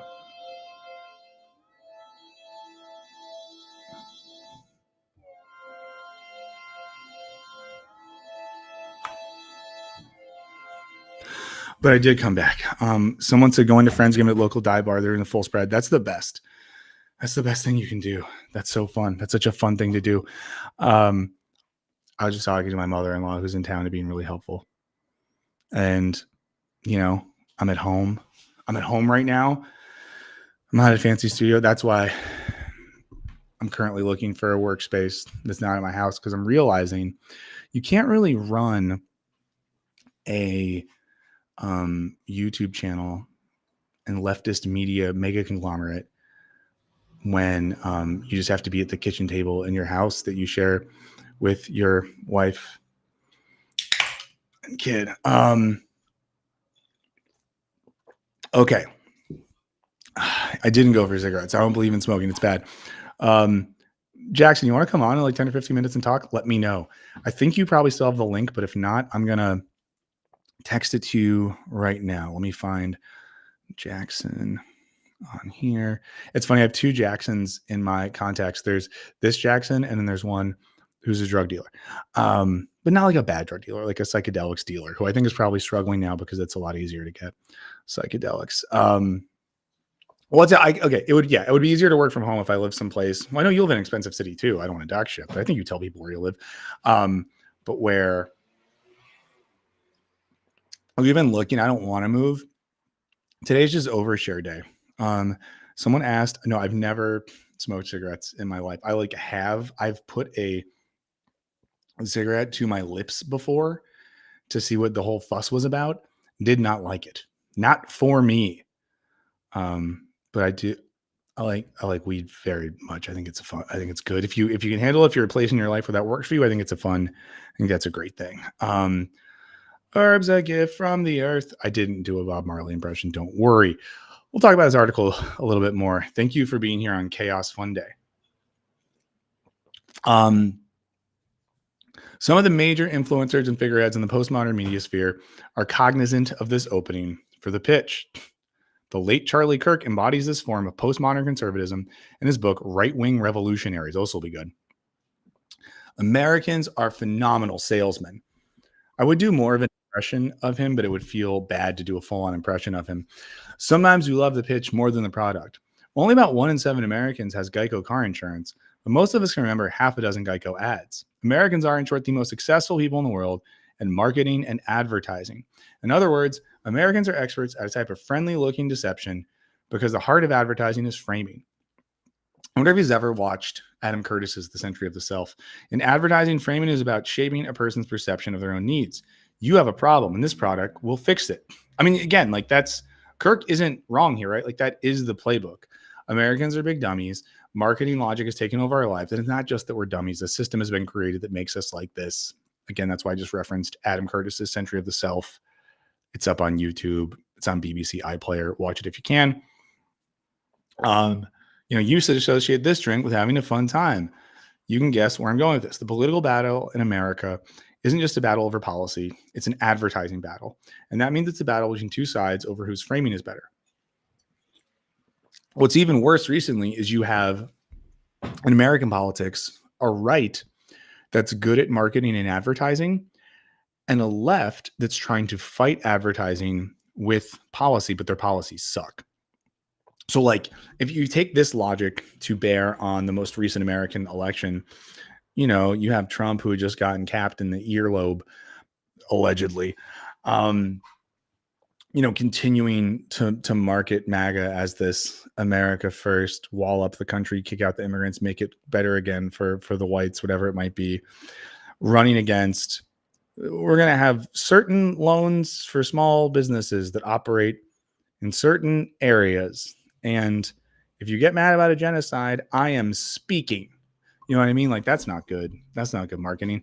On Kirk's telling, even friendly deception was permissible if one is engaging in political framing, which ultimately is just marketing and advertising writ large. And this is important here because like the logic of postmodernism in many ways just comes down to like market logic, the logic of advertising and publicity. Shout out to Kierkegaard's The Present Age if you've read it. So that same thing, like the line of connectivity here is sort of like that postmodern culture creates the way we look at marketing and advertising as a way of shaping culture. And the right has been really good at engaging with and utilizing that logic while at the same time using the moniker of postmodernism or postmodern neo-Marxist as a slander for their enemies. It says conservative influencer Chris Rufo echoes this point in more posh language. He declared that the man who can discover, shape, and distribute information has an enormous amount of power. The currency in our postmodern knowledge regime is language, fact, image, and emotion. Learning how to wield these is the whole game. And like, he's not wrong. And I think that there's a sense, I'm sure some of you guys have thoughts on this. There's a sense in which I think a lot of good-natured leftist people probably look at that. And I'm both of these guys. and think like, like, oh, that's scary. We shouldn't do that. But that's kind of what we should do. It's like propaganda has become a bad word. We just need good propaganda, because like maybe we should use emotion and language and image to help people be more human and less unhuman. Um, let's see. And then the last section here of Matt's piece, and I'll post a link in the chat. Go read this when you have the time. I think Jackson's popped in, so I'll bring him on in a sec. Without a doubt, much of what has been written here can be applied to the political left as well. The fixation on identity, the nostalgic reverence for militant communist movements past, and the intense agonism which relishes manufactured conflicts are all very much present. And this is like important, that at least the way that someone like Jameson defines postmodernism, it's not even a thing you choose to participate in. To be corny, it's not like the fish gets to choose to exist inside water. It's simply the system in which it exists and it lives. And it's very similar. Like, we exist under certain economic and cultural conditions, whether we like it or not. And that means that it's not just that like the right has decided to do that, but like they're acknowledging that's the game we're in and they're playing that game. But as Matt points out here, the left is fundamentally committed to equality, which has an inherently universalistic dimension to it. And the left should be, the progressive liberals in America might be more committed sometimes to equity or opportunity, which isn't the same thing as equality. Like a more liberal position in a kind of liberal American democratic sense might be something like, everyone deserves an opportunity to have an education. Everyone deserves the possibility of affordable healthcare. Everyone deserves the ability to pursue meaningful work. Whereas a properly leftist egalitarian position would be like, everyone should have, education. Everyone gets healthcare. Everyone gets like job or something like that. Matt writes, in a postmodern era, this aspirational, rational universalism has been a very hard sell. By contrast, the fundamental cynicism of postmodernity has proven fertile manure, which means poop, for postmodern conservatism to flourish, appealing to deep instincts of superiority that license putting oneself and the America you identify with first. Yeah. In Rufo et al.'s Ethno-Chauvinism and Nationalism, we find the culmination of Jameson's anxieties about how capitalism has completely colonized the cultural sphere and neutered even the prospect of critical thinking about transformative alternatives. Unfortunately, this radical, and I'm jumping around here, this radical smallness and vulgarity has not neutralized the appeal of postmodern conservatism. Indeed, it has facilitated it. In a postmodern edition where there is no alternative to capitalism. This is important. And I was thinking about this yesterday because I got a little bit Meredith Brooksy, aka I became a bitch yesterday. And I tweeted and blue skied a thing out where someone made fun of me for like doing capitalism and, pointed out that we do exist under capitalism. And I said something in response to a thing like there's not a viable alternative to capitalism. I thought I was being like defeatist, but the point is like, there's not right now. Like there's ideas, right? Like we have ideas of systems that move beyond capitalism, but they're not happening right now. You know what I'm saying? So like until something pretty big happens, this system we exist under provides a sense of identity and sometimes even the simulacrum of youthful anti-system populism, even when the actual goal of postmodern politicians like Trump is to cut funding for the poor and middle classes, to redistribute hundreds of billions to its fellow sclerotic oligarchs until the left is able to offer a genuinely realistic alternative vision that catches hold and directs the imagination towards something better. The socialist future will remain infinitely canceled. This is a piece by Matt McManus, an assistant professor at Spelman College and the author of The Rise of Postmodern Conservatism and the Political Theory of Liberal Socialism, amongst other books. Shout out to Matt. Great dude. We love him very much. Again, I'll post the link to this article below. Check it out if you want. Let me do a couple of things, and then I'll pull Jackson on the show because why not? Why not? Oops. Okay. Hopefully everyone is doing well. Hopefully everyone is having a good day. This is our annual, but it's not annual because this channel didn't exist last Thanksgiving, but it's our annual pre-Thanksgiving stream where we just hang out and talk about shit. And it's a mellow day because not as many people are on the internet today. People are doing stuff around the house. So we're just kind of hanging. Oh, what's up, One Non-Blonde? You've been here before. That's just a great username. I got to shout that out. As always, a couple things real quick. If you haven't watched the channel or the new video, please go check out the new video. We worked hard on it. I like it. I'd like it if you watched it. Even if you don't love it, I think you might still like it. A couple things. I think probably 2, 3, maybe 3 more videos coming out before next year. One of them I've told you about. 2 are secrets. So don't even ask. As always, Patreon is the thing. If you have it and you support it, I would also remind you that on the free Patreon, you get the link to the full stream. Because what I do, in case you're new here, is the stream goes live. When the stream's over, it's unlisted. Oh no, where did it go? Where did it go? You can't see it anymore unless you're on the Patreon. Both, and obviously paid patrons get this too. But on the free Patreon, you get the full unlisted link every week, no matter what. Because why not? And then I often put stream clips up over on the Sideburns channel. Who knows if I do it today? Because this is kind of a mellow one where we're just kind of talking and doing secrets. I'm Sean Harriman. Just saw an In Life Waymo, the Sunshine Era. I got one for you. And I totally understand that Thanksgiving overshadows your birthday. I'm really sorry about that. And happy birthday. My birthday's right before Christmas. So all I'm saying is it happens. Hey, what's up, Jackson? What's up? What a cool. Can you hear me? Yeah, it doesn't necessarily sound like you're coming through the microphone in front of you. It sounds more like coming through like a computer. All right, give me 1 second. Hi, doggy. This is my dog Mochi. Hey, Mochi. How you doing? How you doing, sweetie? What a nice looking dog. He's great. And you froze up too, man. Everyone, you guys, by the way, everyone probably knows Jackson's channel, Skip Intro. You probably know it. There's a good chance that you subscribe to it. So if that's you, that's good and that's cool. I'm going to. How does it sound now?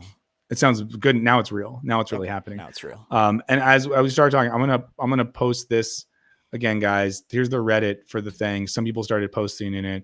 Go fuck around with that if you guys want. Let's take it back for positivity and good energy, and away It's from just the Michael Burns, or is it? That's just Burns it, man. knows? Yeah. Nah, it's more of like a general thing for all things Burns. I saw you. I was scrolling Reddit the other day, and I saw you in a meme. I love it. It was not a friendly meme. It was I some assume crazy not. tanky meme. Yeah. It's so crazy how like on the internet you can't win in that like it's never, and this is the thing too. I mean, even in kind of, and this is just kind of rambling, but it's so annoying the way in which even people on the left get so intensely puritanical about certain ideas. Like you can't even talk about, like last week I had to defend myself for AI stuff. Like it's annoying that we've just decided you can't even talk about that. Just annoying. And then tankies are just like, and my thing with tankies is kill someone. Like do it. Like if your whole thing is that's like what your revolutionary thing is. violence, I like agree. or like blow up a bank with no one in it. Like I'm being kind of serious. Like if that's like truly your thing, That or does seem to be their opinion, right? Like the idea that anything short of that is not good enough. And it's like, well, you're posting comments on YouTube or Reddit. Like what are you doing? Oh no, for sure. And like I get that you can look back to like 1917 or something and use the Russian Revolution as a model for a militaristic overthrow of like a bourgeois system. Like you don't have like the military. The reason that worked. Tanks. Yeah. I don't know if you remember, like the guys that had the tanks were on their team, and the guys that run the tanks right now are not on your team, Chief. And you know what? Like I doubt you and your like ultra communist friends are signing up for the army anytime soon. You know what I'm saying? Yeah. So like, do you think the boys absolutely. at the co-op are gonna be gunners anytime soon? No, you're not. They're probably not even part of a co-op. Probably Let's be not. real. I remember I got called a cop centrist once, and that's my partner still makes fun of me for that. Wow. Meaning just that like you think about cops too much, or you like center all of No, reality? like around my cops? political stance was centrist on cops. Oh, Apparently. cop centrist. Yeah. Huh. Do you consider yourself a cop centrist? No, I don't. Yeah, I didn't think so. I was like, damn, I mean, it cut me deep. I'm not gonna lie, you know. Yeah. But now I've co-opted it, I guess. I mean, Or in my private life. having consumed a lot of your work, a word that has come into my head has never been cop centrist. Yeah, I notably lover of the police. Yeah, I know. Now I'm trying. I'm like looking at your channel page right now to be like, where is the video I could look at to be like, oh, this fucker loves cops. I don't know. Yeah. There's a lot about cops. Yeah. I don't think you're cop centrist. What have you been up to, Jackson? It's been a while since we talked. Not a whole lot. It was like wedding season this fall. Oh, So I wow. was traveling a lot, which was terrible. I hate traveling. It's really the worst. And It really is. Like travel's stupid. We should ban all planes. And then I got but I also got to I get to do some background in-person research for my upcoming video. That's a little teaser, which I just finished. It's up on Patreon. It'll be on Nebula soon. Probably once I'm done here. Ooh, Nebula boy. And it's about this little indie show that you may have heard of called Law and Order SVU, this Special Victims Unit. Some art school kids I used to hang out with would sometimes bring that up. That's wild. That's not their target demo. But yeah, I'm going to be talking about family court and family policing, which is something that most people don't really know about. And maybe there's a little bit of energy around it now because people are upset about the deportations and the breaking up of families. But that happens to like 200,000 Americans every year, are forcibly removed from their children and their parents. And then a bunch of others are just like coerced into surveillance. So that's what the video is about. It's uplifting, just in time for the holidays. Like all of your work. Right. Yeah. You just spent time with your family, and now you have to remember that they could be taken away from you at any moment. Well, Wow. if you don't have money. If you have money, you're fine. Well, there you go. Another uplifting banger as always. And I feel like on your Patreon, you're doing a lot of like rewatch stuff these days. Like watch alongs. I have been doing watch alongs, which I can't I can empathize with you. I'm not great with the streaming computer stuff. Yeah. And I can't seem to get it to like stream that well, but then I'll post the VOD. I did Civil War recently, that movie, the Alex Garland movie, from, was that only last year? Yeah. Maybe it was 2 years ago. What was your take on that? I thought it was really pretty, Mm-hmm. like imaging. I mean, that's a weird word to pick because it's like the carnage of America. But I thought it was mostly. Was not a fan. I was not a fan. I thought it was a book about either American politics by someone who had not really learned anything about American politics, or it was a book about journalism and photojournalism from someone who had not really read anything about journalism or photojournalism as a media project. Like my buddy, I remember this is the first time I had rewatched it since it came out. But I'd had like a billion conversations. I think it's one of the most fascinating movies to talk about that I don't like. So I was excited to like talk about it again. But I remember I had like hours long conversations with other people and like other YouTubers and stuff. And we were talking about how like Susan Sontag has like multiple books written about how photojournalism is not objective and how it is a perspective. And there's no like the objectivity of journalism is fake. And then like the beginning of that movie, she's like, our job is just to document, not to tell any stories or ask any questions. And I was like, okay, but isn't that the point though in the movie though, that there's a way to read it where they think that, but that's not what the movie is saying? I do think that there is a way to read it that way. I just don't really think that that was intentional because the movie gives into all of those things. Like it's like anti-sensorial media or whatever, or like, oh, it's like supposed to be critiquing that, but then it sets out to just do that exactly. Like the entire third act is just them blowing up the Capitol of DC in a way that's like supposed to be like very evocative. They pick all these like super evocative images, and then they devoid them of any context. And then we're supposed to think, and maybe the whole thing was supposed to be dumb, and that's on me. But Yeah. I don't know. I think that his engagement with actual U.S. politics kind of proves to me that he wasn't thinking about it that deeply. Yeah. Well, there you go.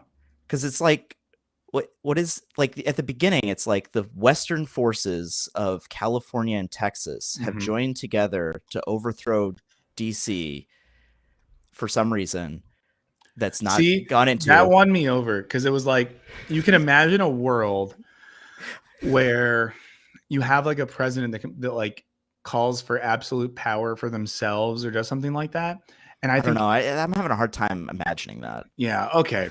No one wants to hear us talk about this, I guess. No, we can talk about it. We don't have to talk. Well, something I was thinking about, and this is something I've been like wanting to talk to you about in general, is, and there's like a few ways I could go here, and this maybe relates to some of the things I was just talking about. So I was reading, like, looking at the Matt McManus thing on conservatism, postmodernism. I guess I'll get into it this way.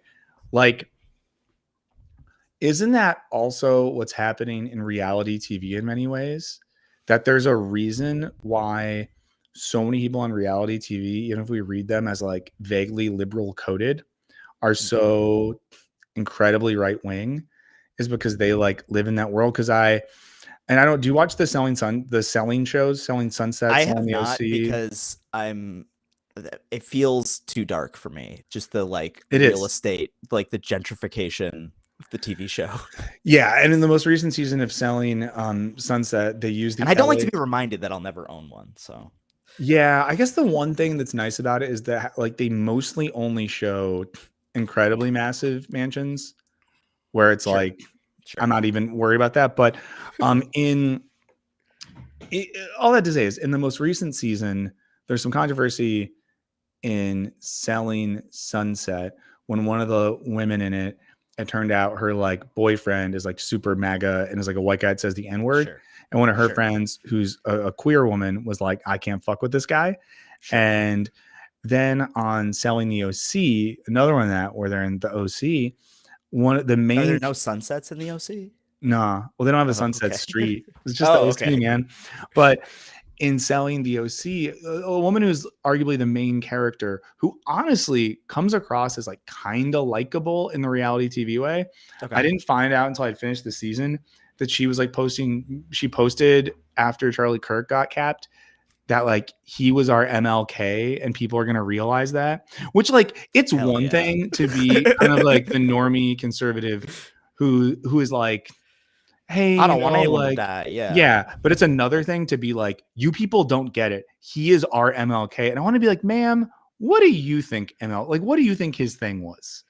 His thing was dying to her. That's what she's saying. Yeah. But I do think there's a thing where like, and if you look at like demographically, so many coastal elite liberals, whatever, like love reality TV. Like every reality TV podcast is just like a woman with an MFA and a gay guy. I think about this. Okay. I think about this all the time. So like we both, let's talk about a show that we both watch, which is The Bachelor, right? Yes. The Bachelor universe. This show is so like conservative coded. Like the whole thing is about like shopping for a wife or a husband, right? Like that is the whole thing. And the point is not to find someone that you connect with, but to find someone who's good enough to be your husband or wife, because you have to get one of those. And in order to get those, you just got to find someone who checks enough boxes. Mm-hmm. This is like a very conservative, I think. It's definitely not like queer, but so many of the people who enjoy it are these like fringe elites. And there seems to be like this dual audience that they're serving. One is the people who are watching it, I wouldn't say ironically, but are watching it the way that like me and my friends watch it, where we constantly are asking, are the straights okay?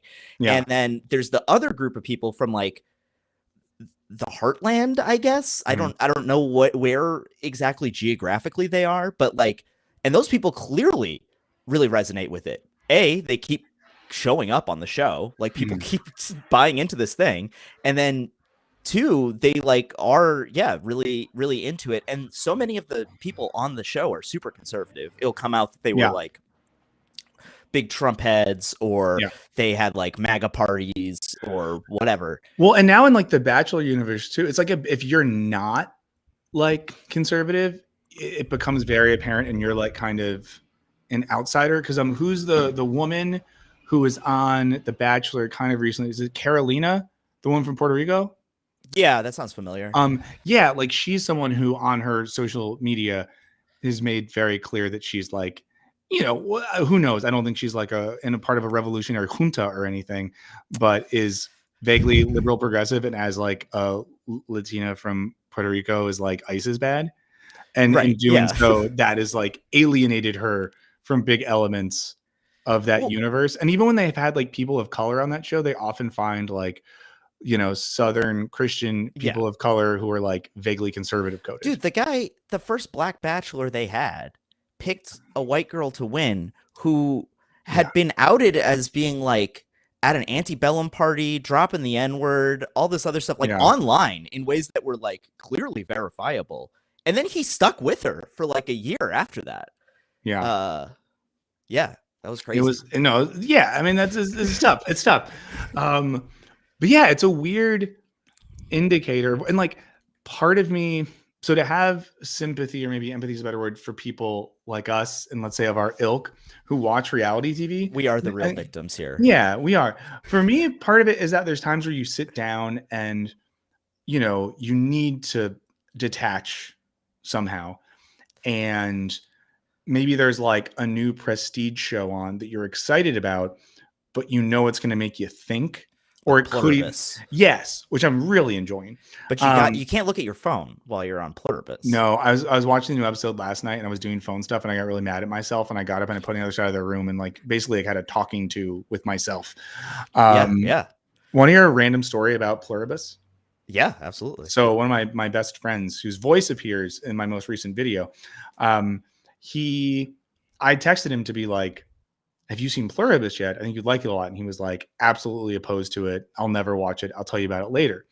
And then I saw him a couple weeks ago and was like, so what's up with Pluribus? And I thought it would be something weird about like, maybe he, I don't know, like hated Breaking Bad or something. I don't know. Sure. But it turns out he lives in a house where Rhea Seehorn used to live.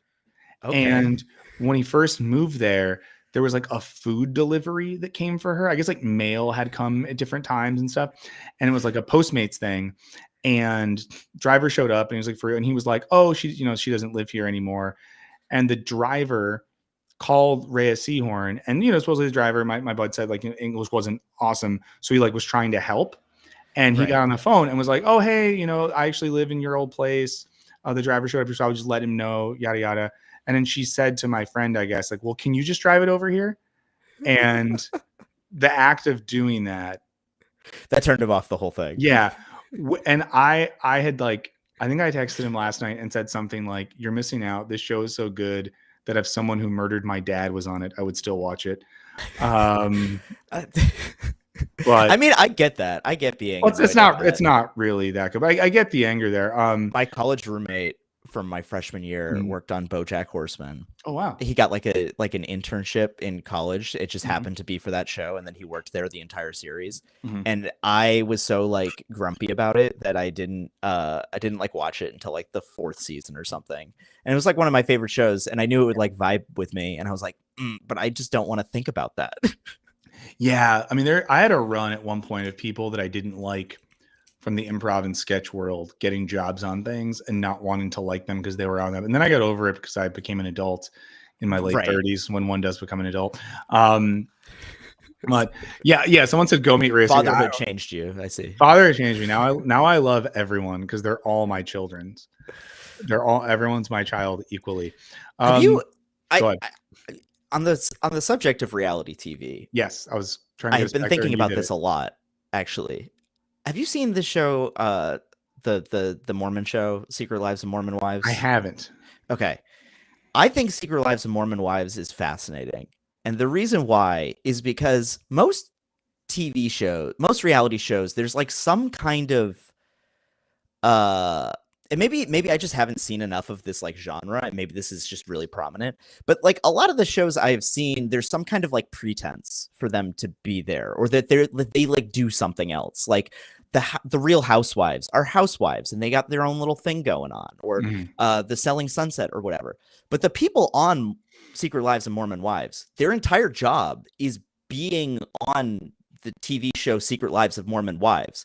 And the show is about them essentially making the show and doing press for the show in a really like Ouroboros eating itself kind of way that I find like I don't have like the words for it yet, but it kind of feels like the most like some kind of like post reality TV show. Like this is what Nathan Fielder was envisioning when he made The Rehearsal. Yeah. But it's kind of weird because like the last half of this third season was all about them doing press and behind the scenes of doing press for for season 2, which was like deep in the past at this point. So the show is about them doing the show. Right. Yeah. Yeah. It's very watchable, I will say. The other thing that's very interesting is that they are women who have like created some kind of platform, created some kind of business. They're on Hulu now. They were making a ton of money on TikTok, and they come from this like much more patriarchal society, conservative society, I would say. They're all white Mormons. Like all the men are white, I should say. I remember in the first season, one of the women was like, my mom, she was a woman of color, and she was like, my mom works at the hospital where my husband's dad is a surgeon or something. But now it's like been flipped because now she's making the money and stuff like that. And you'll see them like bump up against these like very interesting, like conservative versus liberal ideas. And then they kind of just either pretend it didn't happen and everything's fine, or they just like will walk up to this thing of being like, is this oppressive to women? Can we be feminists in this society? And then ultimately be like, I don't know. Well, that's the thing too. But I make the money, so I guess I can. Yeah. Well, and I mean, of course, that's what, to a certain extent, feminism is. Like the ability for the women to make lots of money doing dumb shit, because historically men got to make lots of money doing dumb shit. Right. Yeah. And now women get to make money doing dumb shit, which is why Kim Kardashian can be like, you need to work, bitches. That's my favorite clip ever. Kardashian was the one I thought of when I was having this thought process. Because like basically she's famous for being on Keeping Up with the Kardashians at this point. Yeah.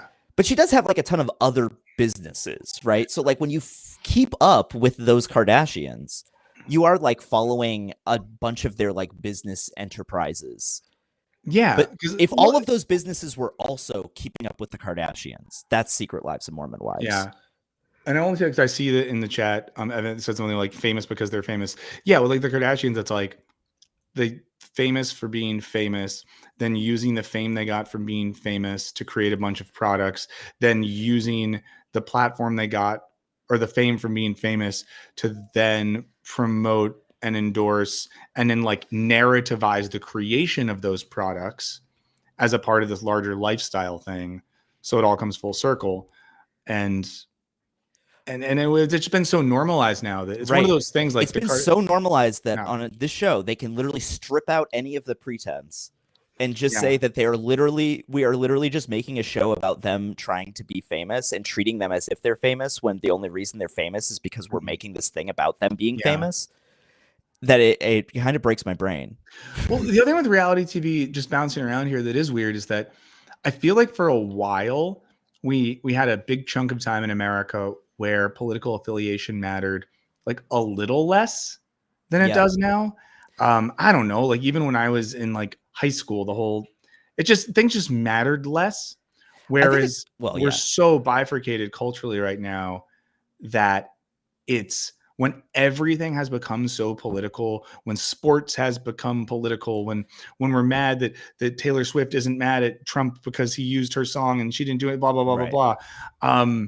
It's then weird or increasingly weird to watch reality TV shows where they almost act as if that reality doesn't happen. exist. Doesn't Which yeah, is it like, doesn't I'm going to exist. shout out an evil show by many metrics, but I'm going to shout out Love is Blind for being the one dating reality show. Like in the most recent season, there was literally a dude who was like, "Oh, if my kids were gay, I would think I think it's a trend. Like I think like being queer, like Cool. this whole thing is like trendy." I was like, "What are you?" But at least they said it, and I actually was like, you know what? I'd rather have these people like say this shit and say it with their whole chest, because that is how our culture operates now, right? Right. Like the season of Love is Blind where the one lady from Minnesota liked the one guy, and then she went to his church and she was like, "I don't know, dog, like I got a gay sister, like, and that's cool as shit. And your thing you're telling me is like, that's fine, but like your church isn't." Because she's like, "Nah, I'm good." Like, Right. That's But I there is remember- like a bit of a self-selection, right? Like you're probably more conservative if you're on a show about, like I was saying before, like one of these dating shows. I feel like those are always going to skew more conservative because they're not really about. They're just kind of about like fulfilling a traditional role.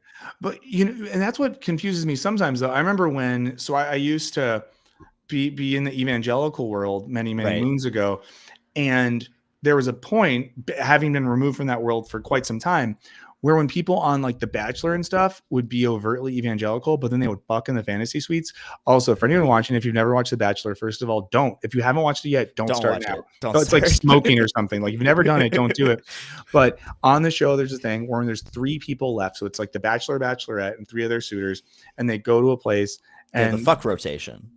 Yeah, they have the fantasy suite and they make it seem all sweet. But like what Jackson just said, it's literally a thing where for 3 days in a row, you just stay up all night and you fuck someone. And then next day you clean your genitals off as much as you can. You go fuck another person.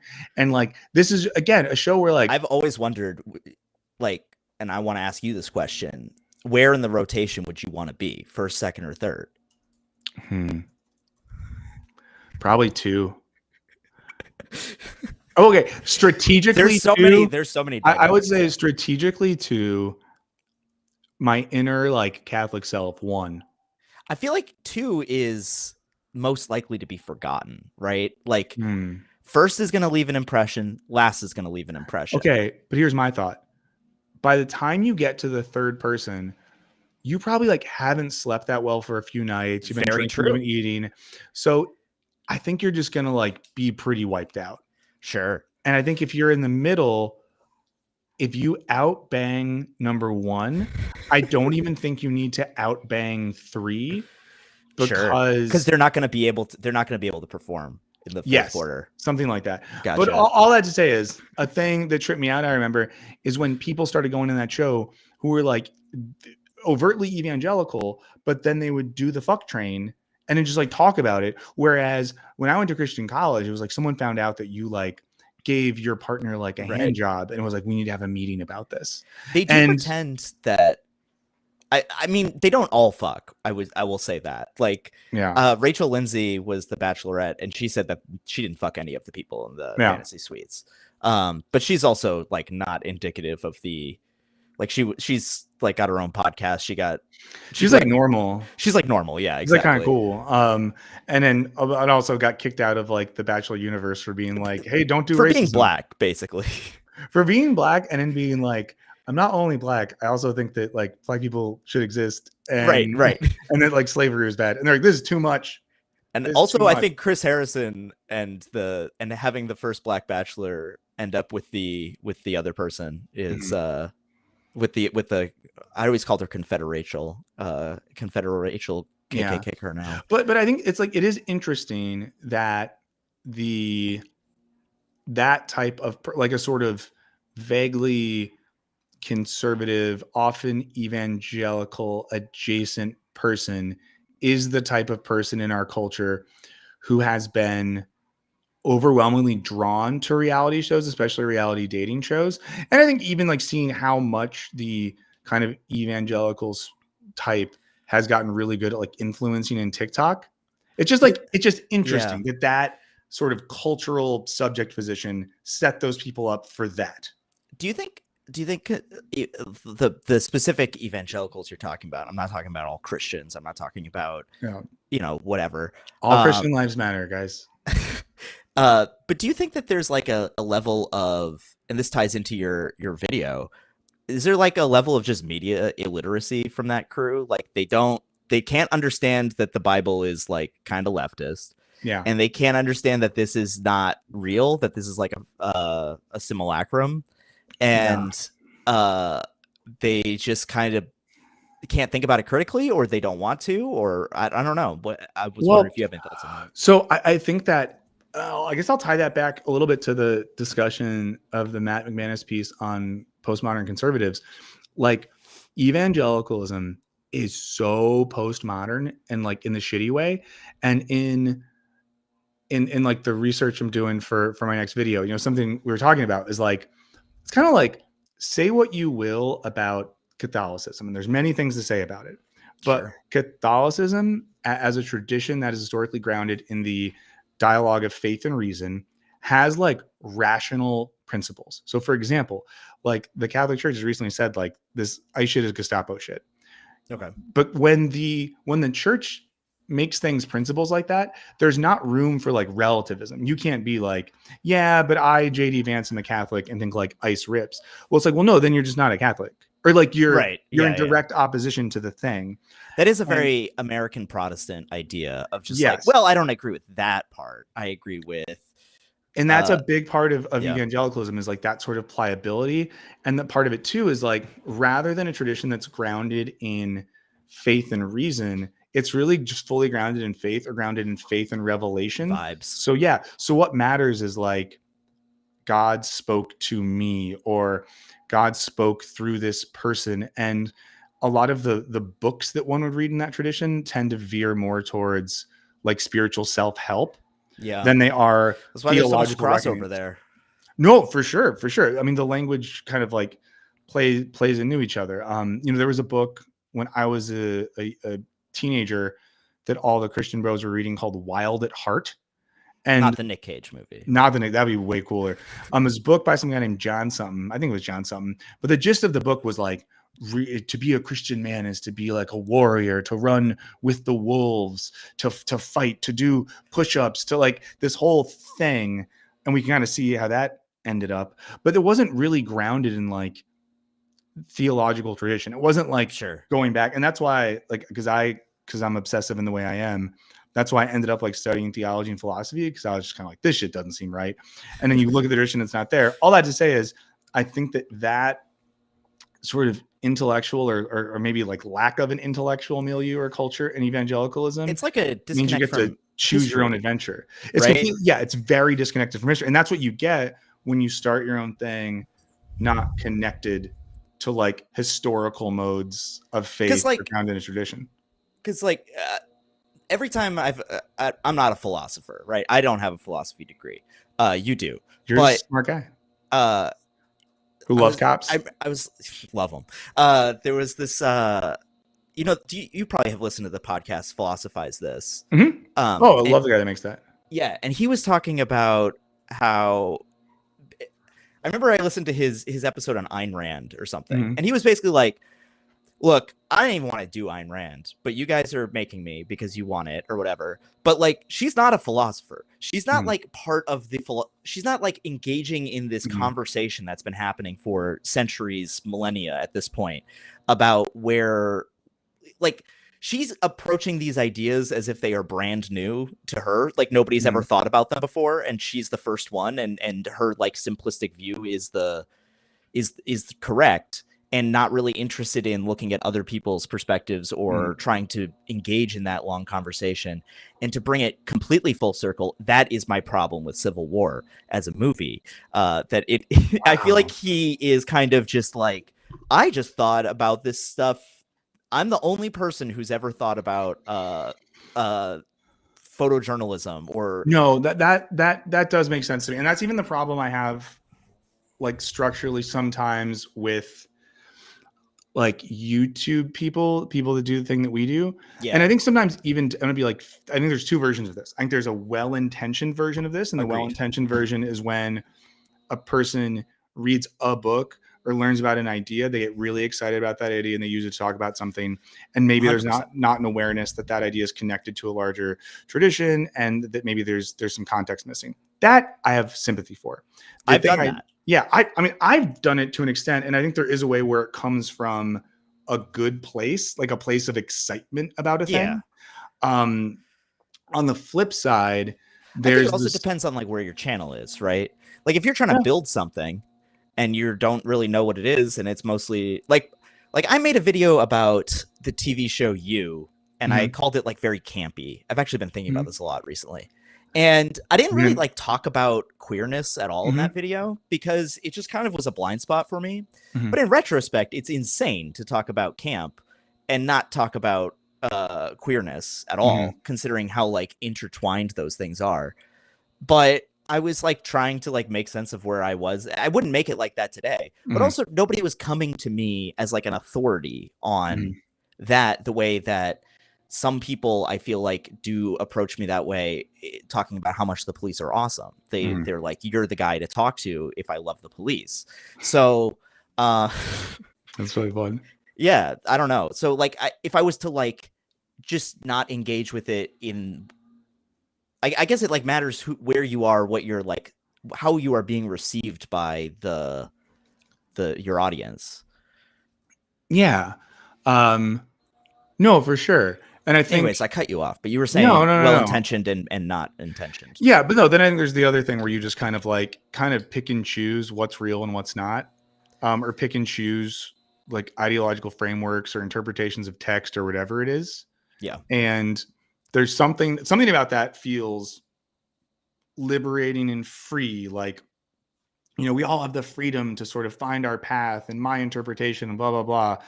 But then it's just sort of like, so you don't have to like do anything else. You don't have to like, I mean, in a weird way, yeah, it's like the less extreme version of some of the AI stuff where it's like, oh, so you're just going to like make a thing, make shitty art for you without any of the creative process that would go in to making art, which would mean that you would have to have a certain type of relation to your own humanity that would make you capable of like aesthetics. And you just want to skip over that whole part. Yeah, no. Yeah, absolutely. Yeah. They just want to make the YouTube video. I don't know. I feel like that you get that like a lot with the some of those like conveyor belt channels that are just like pumping out content. It's like, I get it, like that's the business model, but you're like, I can tell that you're obviously not really engaging with any of these things because it just doesn't take you any time to put these out. Yeah. I mean, and I don't know a lot about their exact like operations, but I do like a channel I think of that puts out, because I think they go weekly, is like Some More News. Yeah. But you know, they got a whole team. Yeah. They have like a whole team. They have a lot of writers who are like very good. And it's almost like with them, I kind of like, they're working on like the next 3 videos all the same way that like Last Week Tonight does it, where they like are on a rotation. Yeah. And there was a period when I first started doing stuff at Wisecrack where I haven't heard of that. This is stupid, but there was like 10 or more like freelance writers in a rotation. People were like always working on stuff. I think now like part of the problem is the move towards like the singular creator. And part of this is hard because there are some people who do it all themselves. There are other people who don't, but they act like they do kind of. Correct. Yeah. And you know, I was talking to, I'm not going to say names here, a writer, but a successful, cool writer who many people would know, who's interested in the like one who hates Ray Seahorn. The one who hates Ray Seahorn, who's interested in doing like YouTube-y stuff. And kind of thing I said to this person is like, yeah, like if you do everything yourself, it's like, and like it's a whole thing. The allure, and I think because you do everything yourself, right? Yeah, I mean, I have people who help me with like I have them like read my drafts and like help me pick thumbnails and stuff. But I do all of the writing and editing and filming myself. Yeah. Yeah. Which is amazing. But like there's not a lot of people who can do all the stuff pretty well. But then I don't know if I can. I think you do. But there's there's a weird incentive to, because then you get to keep all the money. Yeah. And I like, it's a thing that I was talking to someone about yesterday, and a thing I'm kind of like thinking about going into next year is like the line of, you know, at what point is it like making the best thing or having like a team? At what point is it making more money from the thing? And the thing is like, it's a balance for sure. Yeah. And there, it has to be a sort of axiomatic or like moral thing too, because you might not be financially rewarded for making the better thing. Oh, correct. Absolutely. So then it's like the acceptance of like, to sometimes make the better thing. It's a happy accident when the better thing also makes the more money. I know. I feel like that's with so much art these days, especially. I mean, you could say like YouTube specific, but everything is so algorithmic these days that it kind of applies across the board. It is sort of like you make enough stuff, you think that it's good, and you hope that every now and then something that you think is actually good breaks containment. And my strategy is to only make things I think are good, which means that I don't make as nearly as much content as everybody else. Yeah. And that way, if something does pop off, I feel really good about it, because I'm like, yeah, I worked really hard on that. That was great. That I feel like that was important or whatever. I don't know if that's like sustain. Like the main reason it's just me is because I don't like, I make enough money to support like me. Yeah. Like I don't make enough money to support or to also have a team unless like my channel were to grow more. And I think that the collaboration stuff does make for better content and better, more thoughtful stuff. And I wish that I could do that in a more professional capacity, but it's just financially difficult. Yeah, no, I mean, because I do sometimes kind of think about, in general, I feel like art or like any creative practice is more team sport than people want to acknowledge. Yeah. Or that we might think about. Like, it's fun to fetishize the solitary genius, but I think that's often the exception. I think you're just as likely to just like turn into like you just kind of lose yourself. Like you're not talking to anybody, and then you become like, I don't know, you just fall down this your own rabbit hole of I don't know, like Synecdoche, New York or something. Yeah, no, for sure. But it's interesting too that a lot of platforms, like many things in our life, in our culture, in our economy, and if not incentivized, at least kind of like push you towards solitary. It's like consumption's already become more and more solitary, and now creation is more and more solitary. And I think there was a period where like solitary consumption came first, and now solitary creation is kind of meeting up with that. So you have this weird world where like people are in their little pods making their little like TikToks by themselves, and then someone else is in their little pod consuming the thing by themselves. Yeah. And that's maybe not the best. I think that also ties into the thing you were talking about earlier, where you were like, politics has become so much more of a present part of our lives. Like one of the things that TV people have been talking about since before the end of Game of Thrones, but basically how the monoculture is dead. I'm sure you've heard this. I'm sure we've talked about it. Probably. But the only thing that's really left culturally that everybody has to consume, that everybody does consume, is politics. And that's why politics has become the monoculture. And that's why it's so present in all of our everyday societies or everyday lives, because instead of it just being like, oh, George W. Bush said, watch this drive or something. Now it's like that combined with like Team Edward, Team Jacob. Yeah.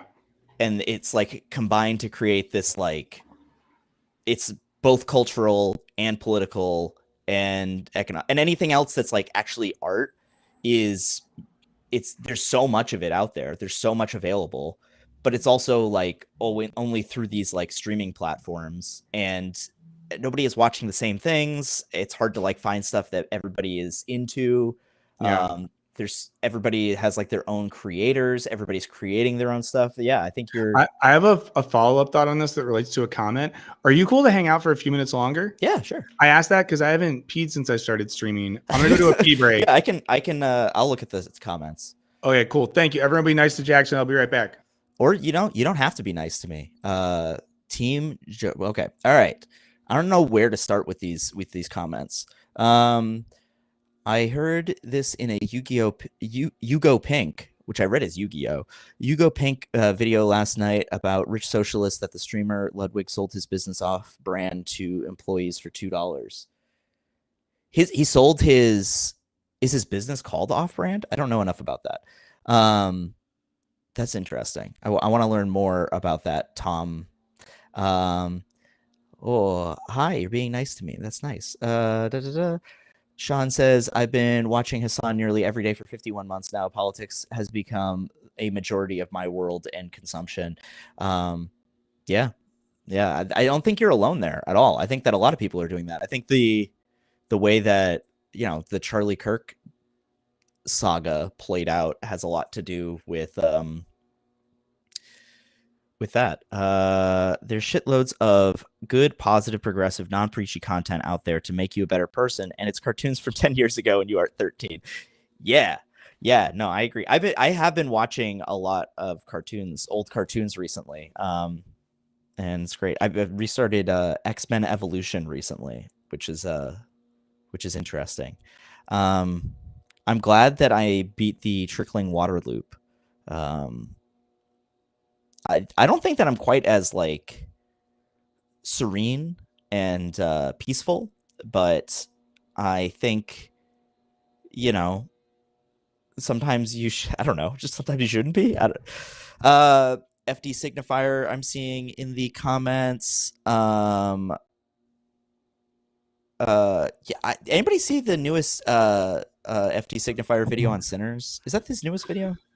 I think it's the last one that came out, and I know he keeps posting about the one on Charlie Kirk.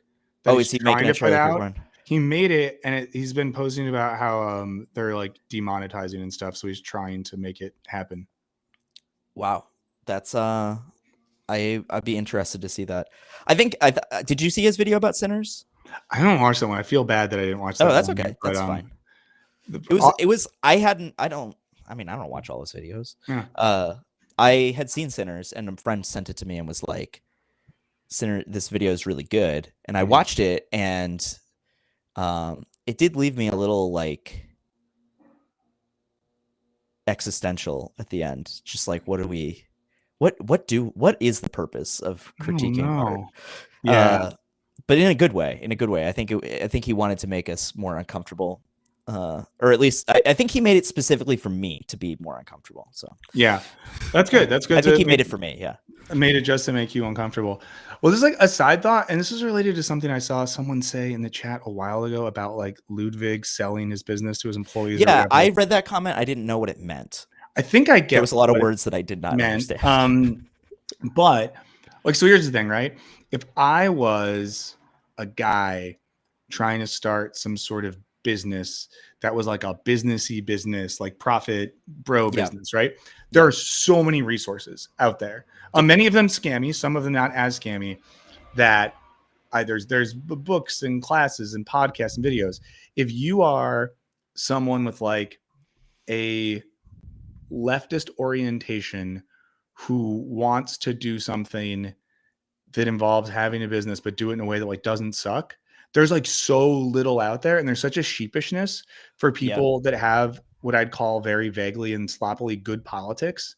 So like few resources to talk about like what it means to start a business. And I found that so many things I've been doing. Like the Tony you were talking, or is his name the coffee guy in the comments? Yeah, you were talking about him earlier about how he could make a lot more money if he was like more scammy about it, but he's not. Yeah. And like, where's the resource for like ethical business?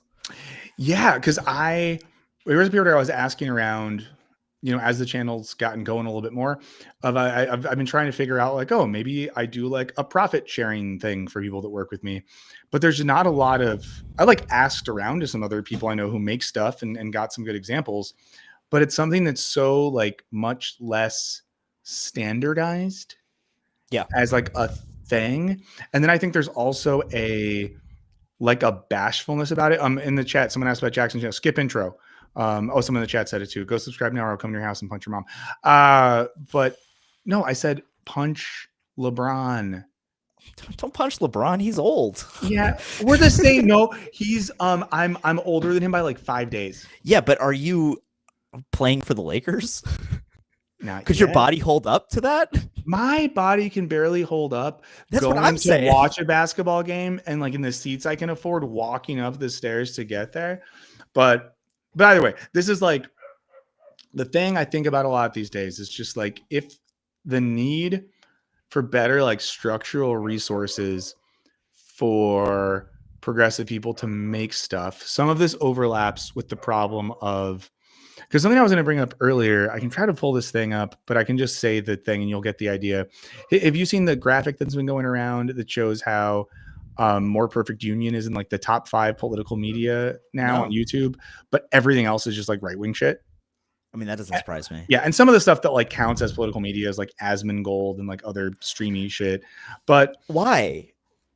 I have no idea because I Is it guess because like, he just talks about politics? He's 'cause not like he- actually informed. about anything.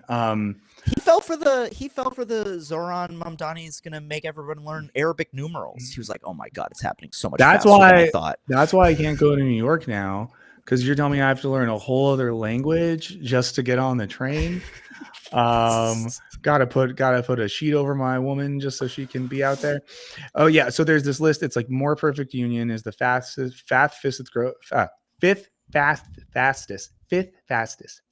fastest. Everyone say that if you're in a place right Fifth now. fastest. That's hard. Channel on Gotta YouTube. focus on the T's. Fifth fastest. Oh yeah, but I'll list you. These are the the fastest growing political channels on YouTube. Turning Point USA #1. Sean Ryan. Well, show. they got the bump, you know. Yeah. They did get the bump. Someone got the bump. Sean Ryan show. Never heard of #2. Tucker. Oh, Carlson. Sean Ryan's crazy. He's a Navy SEAL guy. Oh, sick. Candace Owens 4. More Perfect Union comes after that. Okay. Then there's a little interesting touch here. Johnny Harris. Big drop off. Never heard of him. Yeah, to Hank Green. Again, Hank Green as a news politics channel. I don't know if that's We're really pushing it here. I mean, he'll talk about. He made that video last week about how slavery was bad. Go good for him. Then we go Tucker Carlson. We go Fox News. We go MS. Is this YouTube or is this? Yeah, just YouTube. Daily Tucker Carlson's Show, on YouTube. I guess. Joe Rogan, Piers Morgan. Then we get to Legal AF. I do not know what that is. Asmongold TV. Legal AF. I do know that. Is Jack that Legal Eagle? Cacciarella. No, that would be. I think it would just say Legal Eagle, right? Oh, you're right. Yes. Midas Touch and Anton Daniels, and that's like the top. That's like the full list. Who are the last that two is again? posted. I'm so sorry. Midas Touch. I've heard of that. And then Anton Daniels. Oh, it's related to the same Legal AF. I just when I Googled it, the guy, it came up. He's both Midas Touch and Legal AF. Okay. And then Asan had reposted that a few hours ago with the comment. Because some people were posting this in a way that I totally get to be like, hell yeah, More Perfect Union, which is good, is like up there on this list. Right. Hasan And everyone's said, like, this is horrifying. Yeah, Asan made the comment, this list demonstrates how dominant right-wing politics on YouTube actually is. There are a handful of independent liberal left content creators on here. We have much work to do. I'm trying, dude. And that's like part of it is like, I think there's like I think there's a bigger sense of centralized resources, strategies, methods on that team. And then a lot of people on that team come from like the business and marketing world as well. And I think, I don't know. I just feel like so often when I talk to progressive type makers of stuff, everyone's just like, I don't know. I'm just like doing the thing. I'm trying to figure it out. I get some advice from some people sometimes, but there's like a lot less formal help. And even like, and I don't know that much, but I have some friends that are smaller creators recently that were like, how do you get like ads and stuff like that? And it's just the thing, like you have to like know someone to tell you how to do stuff. Yeah. Because if you don't know how to do a thing, you're either A, not going to do it, or B, you'll probably do it poorly and get taken advantage of. I do think that part of it is that a lot of the people who get into doing like what we do it because they don't want to do that. You know what I mean? Mm-hmm. Like that was definitely part of my reasoning for I wanted to like make a channel. I just wanted to make the stuff. I didn't want to like think about the business angle. Like that's why I joined Nebula. I was like, oh, you guys can just do this for me. I don't want to like think about this, or I don't want to talk to sponsors. I don't want to like have to negotiate rates or deal with whatever. So Yeah, I mean, here's a good job idea for someone. Someone should start, and I guess like you Nebula people kind of have this internally. You Nebula people, but like if someone was a sort of like digital content manager that only worked with like cool progressive independent creators, and their whole business model was sort of like, I will give you like a structure for how to do business stuff. I'll manage relations with XYZ things. I'll set up collaborations, but only with like other like cool people. Because yeah, all the people who do that now like suck. And they'll hit you up and be Correct. like, oh, do you want to go on Zimzam's stream where he like eats shit while playing Mario Kart? And then someone yells about like the Jews. look, And it's like, all no, press man. is good press. You get in there, you say the police suck, and you get out, I guess. Yeah, but no, I just think like that would be, and I'm not like, but if someone was like businessy and cool, that's a thing someone should start, like some sort of YouTube-y digital Cool business media person. agency thing. Business Yeah, person, parentheses, cool. yeah, because I do think like so Nebula already exists, right, and that's cool. Correct. But I just don't think there needs to be another like that, if that makes sense. Yeah. But I feel like if there was almost more like how a record label operated when record labels were cool. And by that, I mean, when you were young and you could be like, oh, Sub Pop Records is putting a thing out, so it's Sure. probably cool. Or if you were me in high school, it's like Saddle Creek Records is putting the thing out. There was some sort of like label or moniker in which you were like, oh, this group, there's a new channel, podcast, Sure. whatever, that's a part of that thing. Or like when Kendrick first popped off, people started listening to other TDE artists because they were like, oh, Right. we like this They do guy. this with like podcast networks, right? They Like do. And podcast people have been better at that than they have YouTube been better people. at that. Like I can't really think of like there. I don't know much about Cumtown. I know that they have multiple podcasts. And that Had. they don't. Do they not exist anymore? That's why I know you know nothing about Cumtown. They stopped like 2 years ago. Oh, really? Yeah. I just still all the people who were part of it are still like being promoted. They're still being like Yeah. they talk about it all the time. Like Adam Friedland will be like, I'm the guy from Cumtown or whatever. And I'm like, oh, okay, I guess. So that's why I thought it was a thing, I guess. No, it's like still a thing culturally and spiritually. Or Cruel Zone Media does a similar mhm. thing podcast wise. Yeah. That's a better example, probably. With YouTube, like I think of maybe the best example I think with like YouTube people. Someone said Headgum. Yeah, they just laid off a bunch of people, which sucks, but they do what they got to do. But what with YouTube, like the Toronto people are the only ones Yes. that like do it in a way that's similar. And for those who don't know, a lot of YouTubers that you guys probably know, So many Toronto people. it's like a YouTube haven, but a bunch of them are part of that one studio, and they like have like a physical space that a bunch of them work out of together. They also do events and stuff there. So they've turned the isolating experience of digital creation not only into a thing where they make stuff together and like overlap skills and talents, but then they bring people there to hang out and talk about stuff, which is nuts. Yeah, that's great.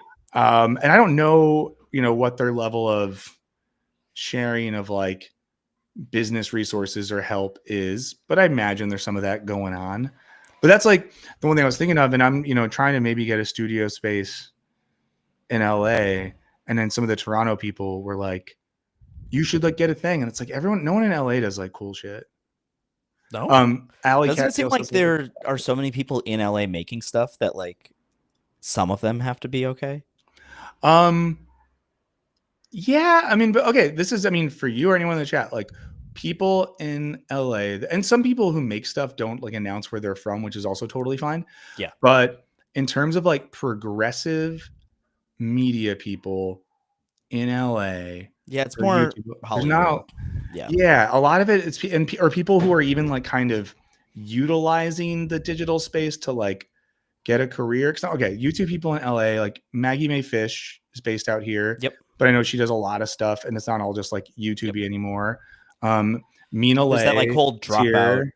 universe. Yeah, but that's like its own thing. And I don't know if you Well, saw. there's been some crossover. Like Maggie Mae Fish has the Nebula Dreamhouse Yeah. show, and Jamie Loftus was on it, and some of the other Dropout people. Well, Jamie Loftus is not Dropout, but the other ones are. Yeah.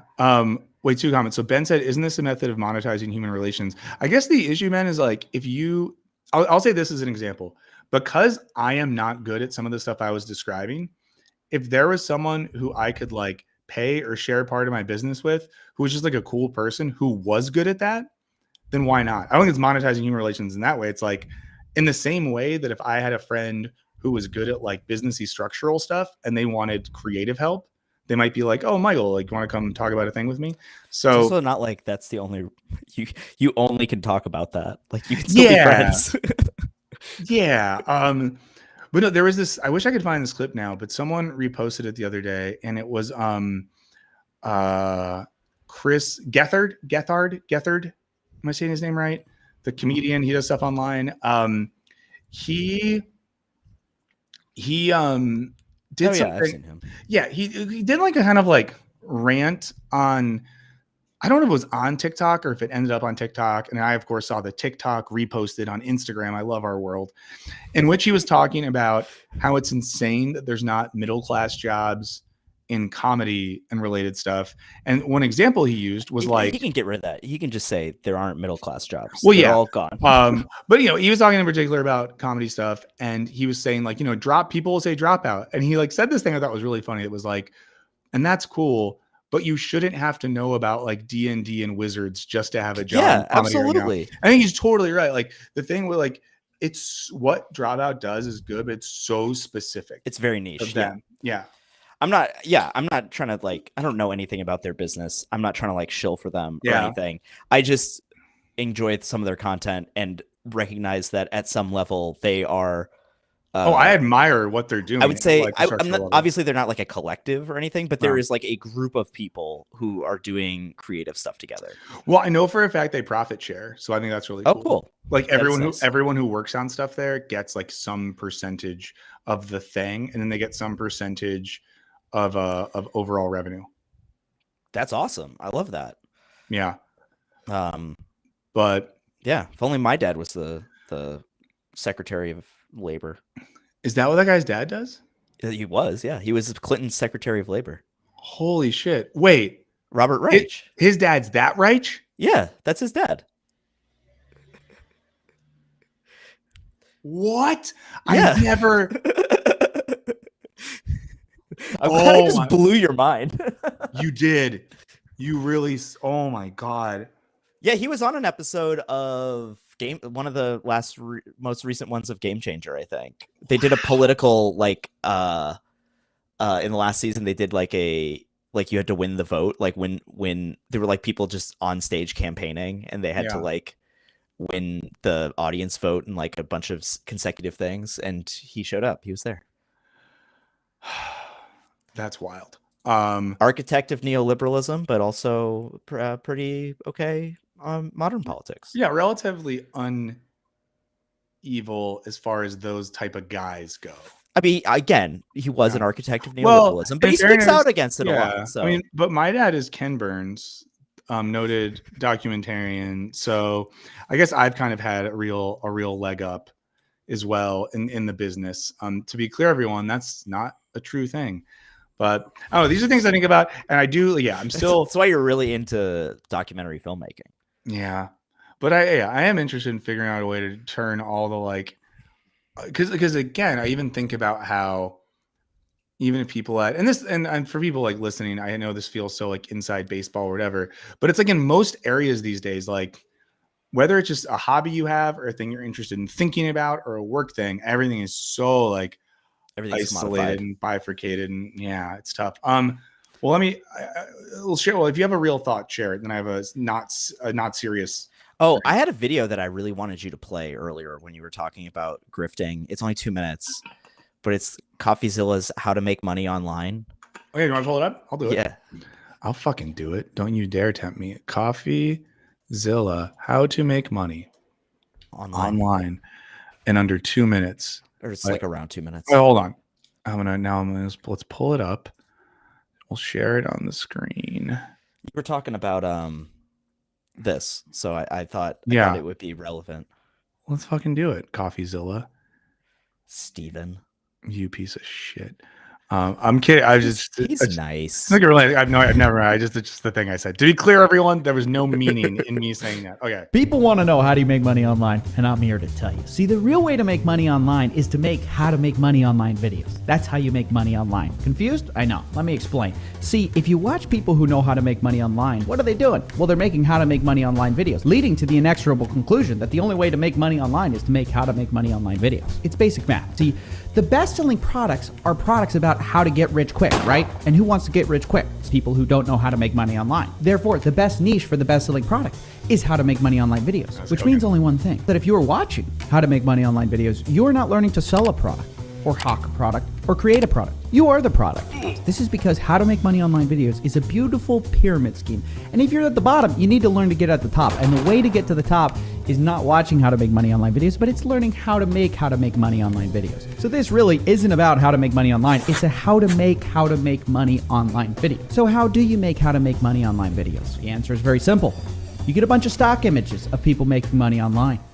You give a little voiceover. You tell people some way to make money online that doesn't work. It doesn't really matter what it is. The point is you clickbait them in, baby. That's a payment that I got on PayPal for literally just using Google Translate. $100 in PayPal cash just in the first couple hours. You can get paid to write without being a professional. You gotta get the clickbait. Make $100 a day. Make $500 a day. Hell, make $10,000 a day. That's how you make how to make money online videos. True enlightenment is realizing that the only way to make money online is to stop watching how to make money online videos. Because if you're watching how to make money online videos, you're not creating how to make money online videos. And if you're not creating how to make money online videos, you really know how to make money online. I don't know. Does that make sense? It should. If not, let's recap. The only way to make money online is to stop watching how to make money online videos and instead create how to make money online videos for the people who don't know how to make money online. Now, you might be asking yourself, how do you know they don't know how to make money online? Because they're watching videos on how to make money online. There you go. That's pretty good. I think about that all the time.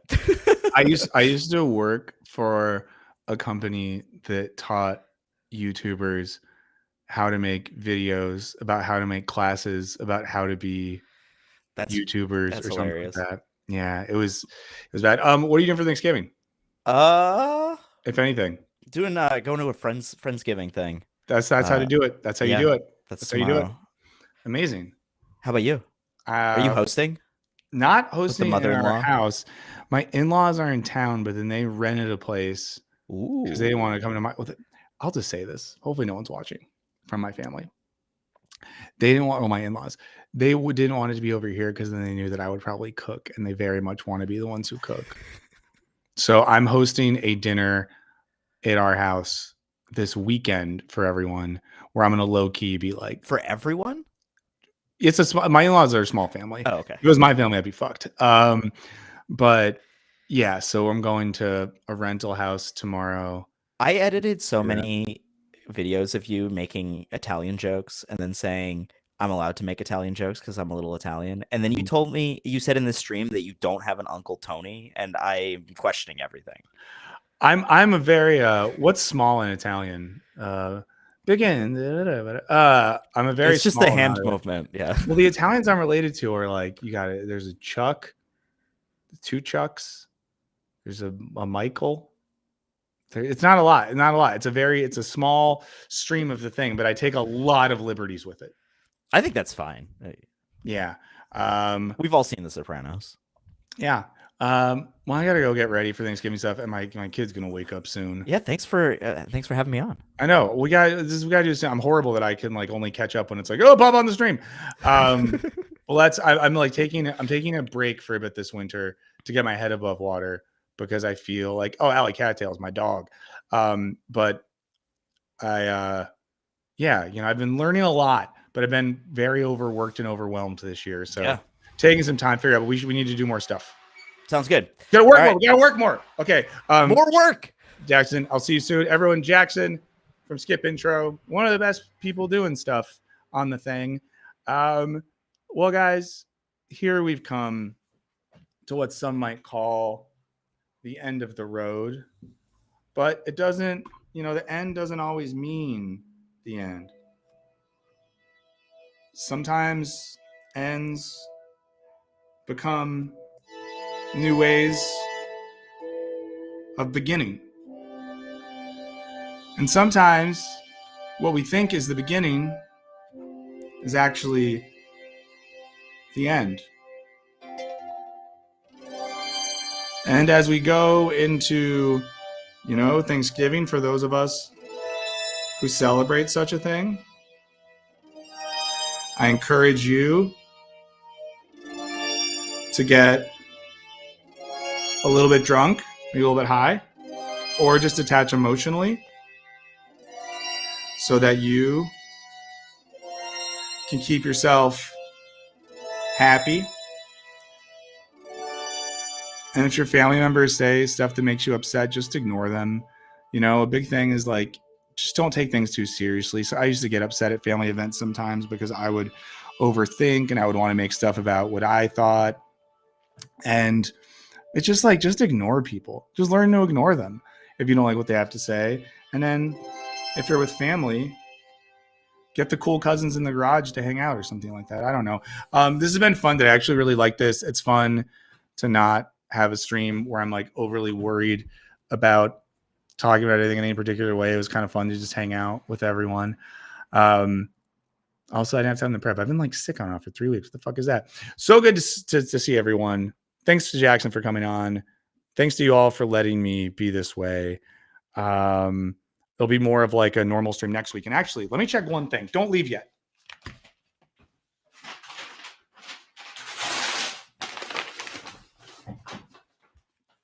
Just a reminder that in 2 weeks, the author of this book is coming on. This is Don't Talk About Politics by Sarah Stein Lebrano.